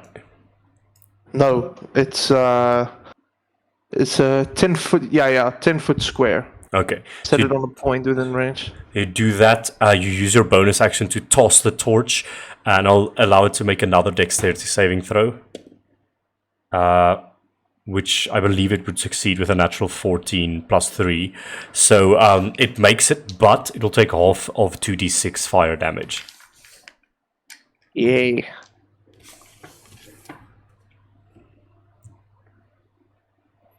It takes 4 fire damage. Cool. 4 points of fire damage. It screeches and squeals. Wait, hang on. What the fuck is it? Well, it's very hurt. It screeches and squeals as the grease is on top of it, and it lights ablaze. It's freaking out at the moment, trying to get away from you. But a strange thing you notice in this room, there's no like place where it can go. It's a closed room, essentially. You find it weird that it would try to retreat from here. It's interesting, but yeah, it just screeches as it is ablaze. So action and bonus action and movement. End of your turn, Sir of the Gay. It is your turn. I run 5. And I make an attack with my tail. Okay, Do not step in fire. cool. With that reach going on, go for it. Yeah, buddy. Lightweight, now 25. Yep. Yeah, buddy. That's a 8 piercing damage. How do you want to do this? As I'm standing there watching it squeal from being burnt alive, I just systematically puncture all 8 of his eyes as he squeals. And they're like skewered on the end of my tail, the end of it, Cool. and it screams in pain and burns to a crisp. With that, the spider falls helpless to the ground. As it does, the flames consume them, and through the flames, on the other side of its large body, because indeed it is a large creature, you see cocooned up and upside down these two people that you clearly recognize. Eh. And also,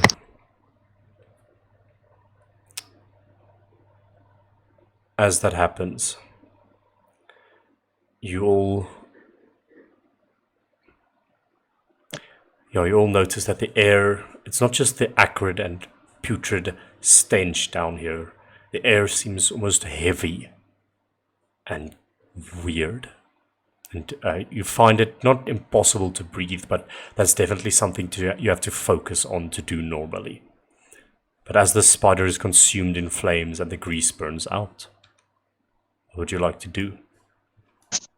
I just want to know, are we going to continue? Because it's 9:30, and I know we usually stop. I'm still here to continue. if everyone else is. We'll go to 10 until 10 o'clock, and then we'll be done. Okay. I'm just gonna go Go now. get something quick. I'll be right back.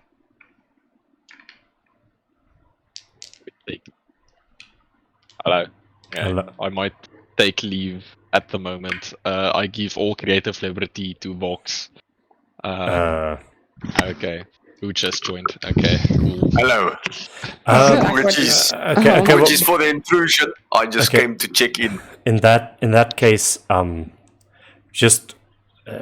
just like 5 more minutes, Sergey, just to get your reaction on what is happening here, and then you can go. Okay. As you find the cocooned Solon and Alexander there amongst the corpse of the spider, what are you all doing in this space? I walk up to try and cut them down. If they're like higher up, I'll use my tail to try and cut them down. Oh, easily enough. Their unconscious bodies fall to the floor. Can I make a general perception check? Yes, you sort of get up, holding your wounds, having healed from funky magic and also Laura. Never mind. He is just out of it. That was a 5. Can Shiloh maybe investigate the water that they are currently walking in? So, Silas, you sort of look around, and it's pretty dark in here, but also you find yourself struggling to... You cough now and then. It's hard to hold your breath in here, or to breathe in here. Something's not right. Shiloh doesn't. Anyone else doesn't having get trouble that. struggling to breathe? I don't breathe anymore. Shiloh, I'm on wake up, Alexander. You sort of slap him across the face. He's alive, but unconscious, and I'd like you to make a medicine check for me just real quick. Medical. Ooh, that's actually a good roll. 18. You see he's alive, his breathing is very shallow, but it seems to have something to do with the spider's poison, which is keeping him paralyzed and unconscious. Get one of you medical people here, please. I think the Well, poison I is could try missing. healing him. Maybe both. Well, technically, I only have enough in me to heal one. Aren't religious folks supposed to be, I don't know, like immune to poison or whatever? I'll just heal Solon, and if he wakes up, he can heal Alexander. Good I idea. don't like the decision, but I understand the logic. Sorry about that. She's gonna place her hand on Solon and cast Cure Wounds. Okay, you do that. You can roll the dice. You feel that he heals. He regains hit points. But He doesn't wake up, let me guess. yeah, by the nature of this poison, after Sergei might have deduced that to you, it is the poison that is keeping him asleep. Don't have something to remove poison? Try something actually. Silas goes up to Alexander, and he's going to hit Alexander with the healing rock. With a rock of healing. He's going to smack him. Okay, just check. So roll a d6 It's for a d6. Oh, perfect. It's a 3. So, You crack he him. heals for 1 hit. Yeah, you feel the healing go over him. Some of his wounds close a little bit, but he remains unconscious. Is there a Well, I visible hope bite that will work. wounds on Alexander? Make an investigation check. Right. That is a 15. Yes. Perhaps several. Okay. Can I heard Silas somewhere try... if you're bitten by a spider, you need someone to piss on it, so I start unzipping my whoa. Don't piss on your brother. gonna Can neutralize Silas, the like, poison. investigate his own, like, health? Possibly? Make To see why he's coughing and everything. make a medicine check. Yeah, by the way, Sergey, you also now and then just have this Damn it, that's a awkward 6. cough. Never mind. Can Shiloh maybe go investigate some of the people that are coughing? Okay. Do a medicine check on them. Yes. Before we get to I have that, a 6, do you so want Silas doesn't know. Oh, I think I need someone to help. Shiloh, you were investigating the water. Did you make an investigation Oh, check yeah. for that? No. Okay, just do that quickly. And It's as a they natural 19 for 22.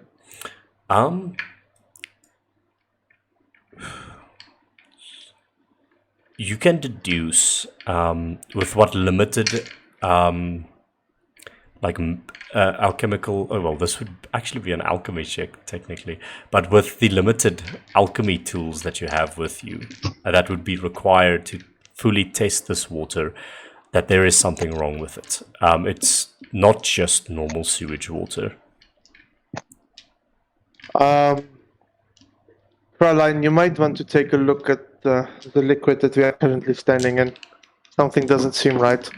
And Charlotte will also walk up to the people coughing, see what's wrong with them. Can Alora take them out of here? take one of the vials and analyze the water? Take a she's just analyzing everything. Just take a bit of the water. Okay. You do that. No, I think it's best to probably get out.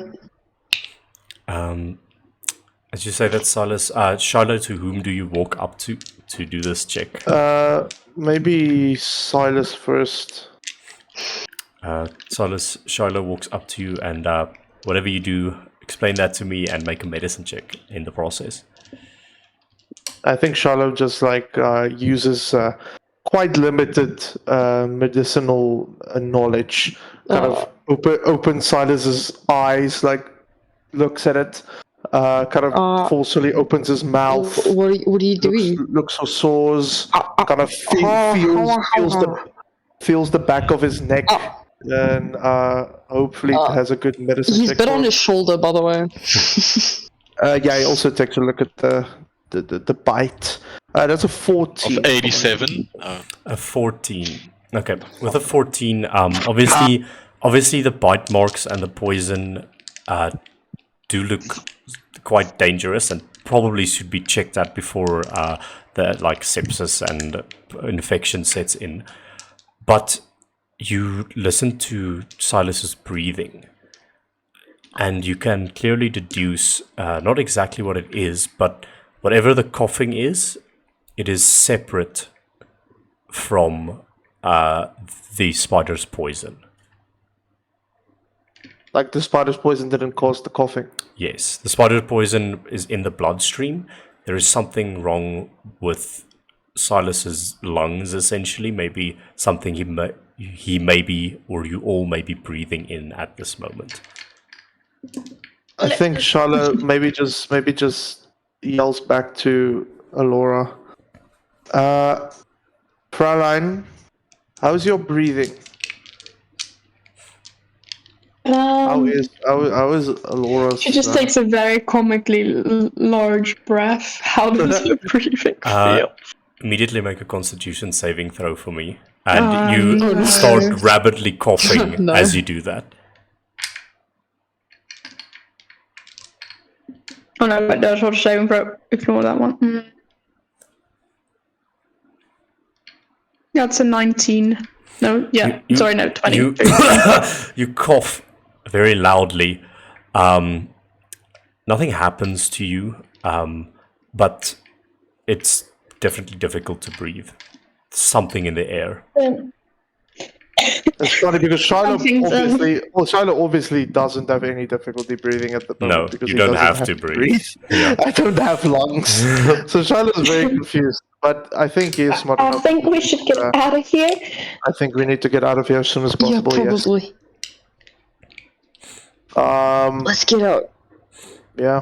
Both, I think, just make a final perception check. Those who were surveying this area. Oh. 14. Wow, he's rolling like shit. 7. Oh no. 6. Okay, Shiloh, just doing a cursory glance over this place. First of all, these giant spiders are extremely unnatural. You've never seen something like this before, and the fact that this exists below the city is alarming to you. But as you sort of move your torch, you almost want to dismiss the spider corpse and get out of here. The light catches the spider's eye, and it glints with red. Red. I think Shiloh will just get his arm blade out and I think he's just gonna cut a slit through the middle of the spider, dissect him, see what's going on inside. Make a nature check for me, please. Nature check. Well, the corpse that. Oh, never mind. That says a natural 2. Fraulein, can you come help me with this, please? I'm on my way. And then she'll also go and check out It would be nature or medicine is your choice. Oh. But yeah, you did nature now, but I believe they would be the same. The thing is, my nature is +3. I had to do nature. Okay. Okay, that's a bit better for Laura. Yeah, my nature is 12. Well, the roll was 12. Okay. So Shiloh begins cutting it up. He has a bit of difficulty to discern anything from it, but Alora, you just sort of gloves on, go digging into this thing, looking at its viscera, whatever is inside of it. And as you pull away its weird spidery flesh, you notice on the inside of its... Well, spiders don't have skin, but its abdomen, its chitin or whatever it's made of, you sort of peel it back and cracks away in the fleshy bits at the inside. When you skin a buck, what the skin looks like, it's almost like that, but you see where its veins are. Now and then there's a bulge in the veins, and it's like a clot. Yes, there's sort of like a clot, but that clot is glowing crimson red, very dull. Can I cut open one of these veins to try and see what is making this clot in the vein? Yes, you go. Wait, Laura, cover your mouth, bro. You're way too close to that thing. It's really rad. It's much better than being close to rats. And she just shivers, goes down her entire spine. In this moment, I would like everyone to make a Constitution saving throw as you've been breathing this air for quite some time. Except Shiloh. Except Shiloh, because you do not have to breathe. Because I'm special. Must be nice for you, Shiloh. You're the one keeping us here. 19. Yeah. You can move, you can go. 20. Okay. 19. Yeah, whatever this 13. is, does not immediately take effect. Or it does not take effect. Laura, Watch out, send us in a crazy dream. You cut open this clot, and in the inside, you find something strange.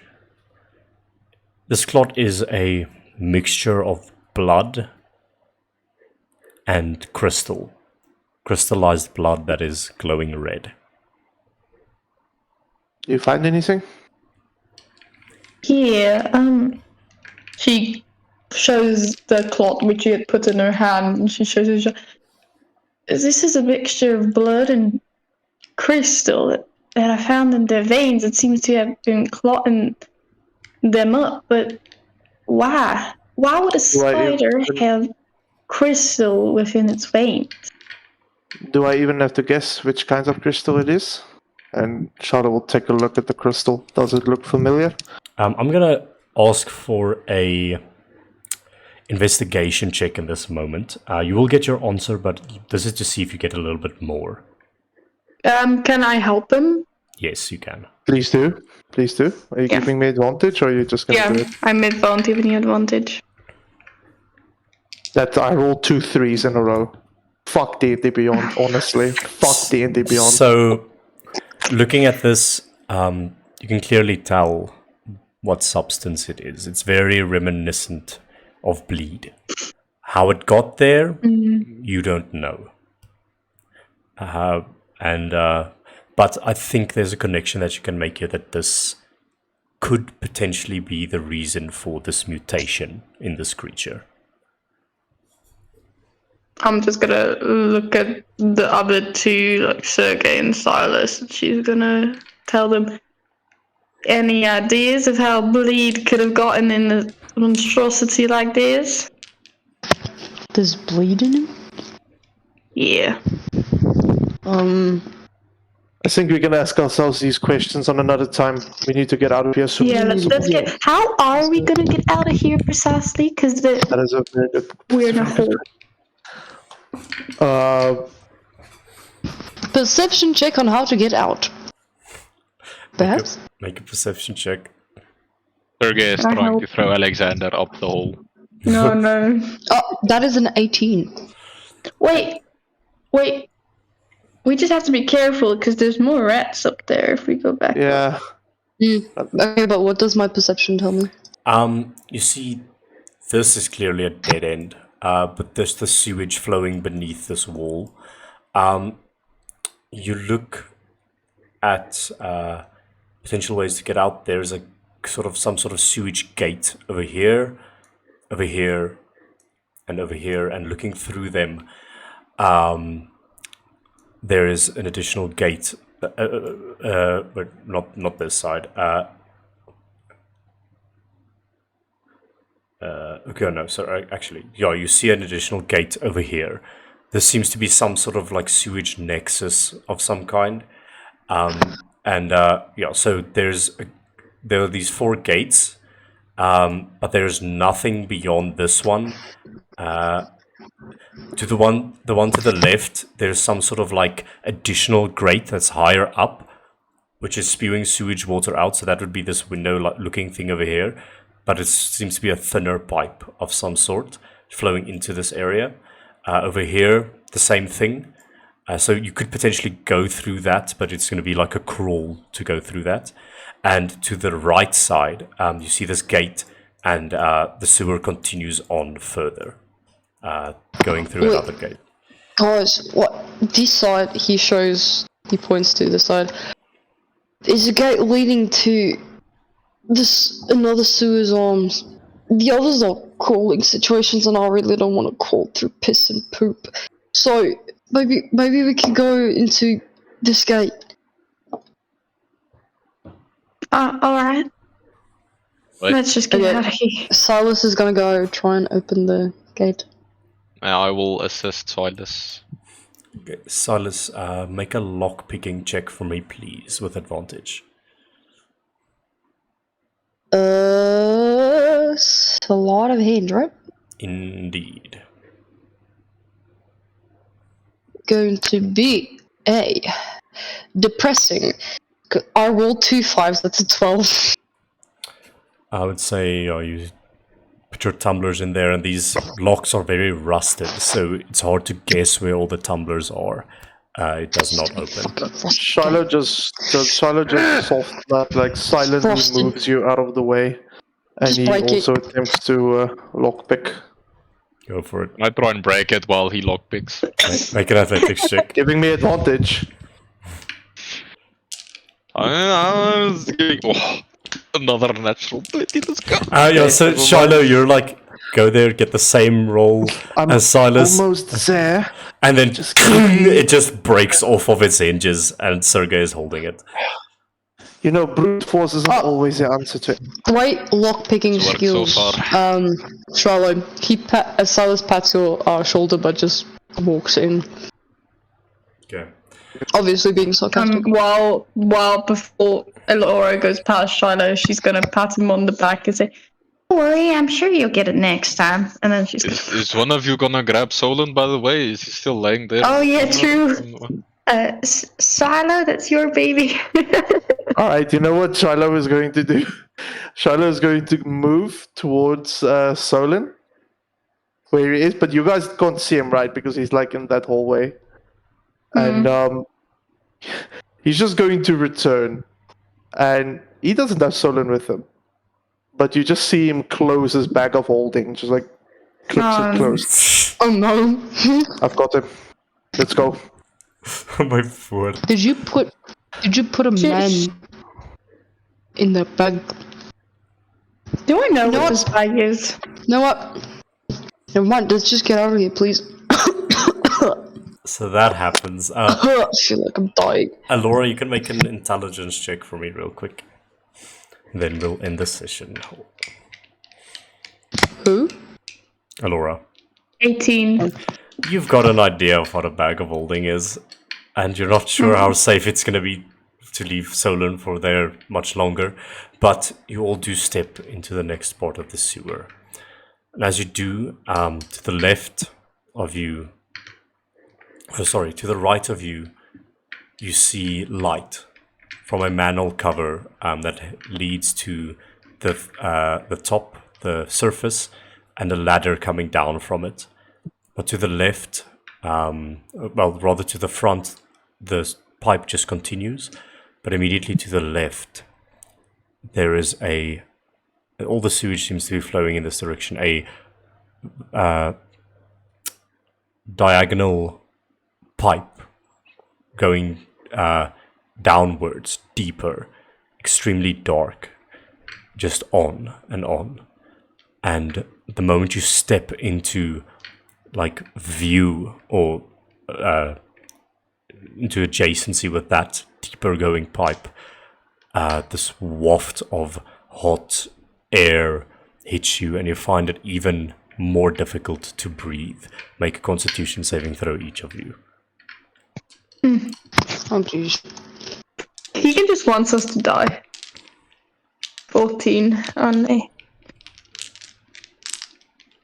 19. Okay. Sergey. 30-20. Cool. Shiloh.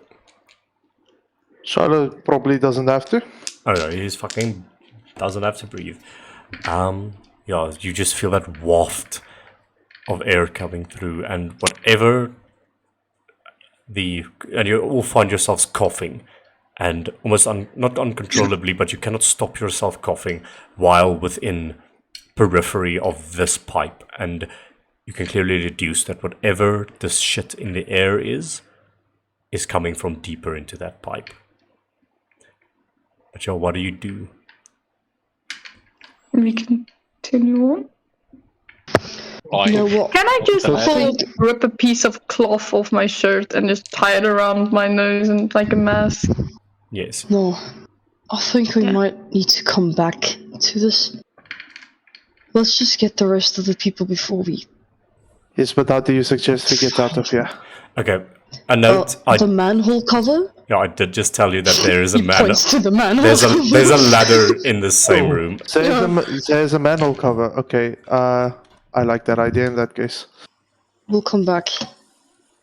If we really need to... Something needs to be sorted out. This isn't good. Yes. If if bleed is involved, I think Full-On would want to know about this. Let's go Do then. you think? Okay. You all climb up the ladder and push the manhole cover off, and you emerge in a destroyed street of the crater that you were doing the repair work in, just a few blocks on from where you were repairing the house. And you emerge into the daylight. And with that, I would ask for a final perception check from each of you before we end the session. Run. Natural 90. Almost got a natural 20. That's an 18. 10. 21. Okay, 21 you say. Let me just roll for my chummies. Oh no. Oh no. Oh, Oh, oh. oh, Hmm. oh. Okay, they rolled a 15. So, anyone with a 15 or I got higher, an 18, so yeah. you just catch, you see 3 individuals cloaked in dark brown cloaks. Clearly the 3 individuals you had met the night before. They are inspecting your build site where you were building the house. They then inspect the abandoned house that Alexander and Solon was taken into. As they sort of saunter around looking for something, they one of them catches your eye, and you make eye contact. And the moment that happens, Silas will look over to Charlotte, by the way, in this instant. Charlotte just looks at them. there's tenuous 10 seconds that go past, and then they just casually walk away.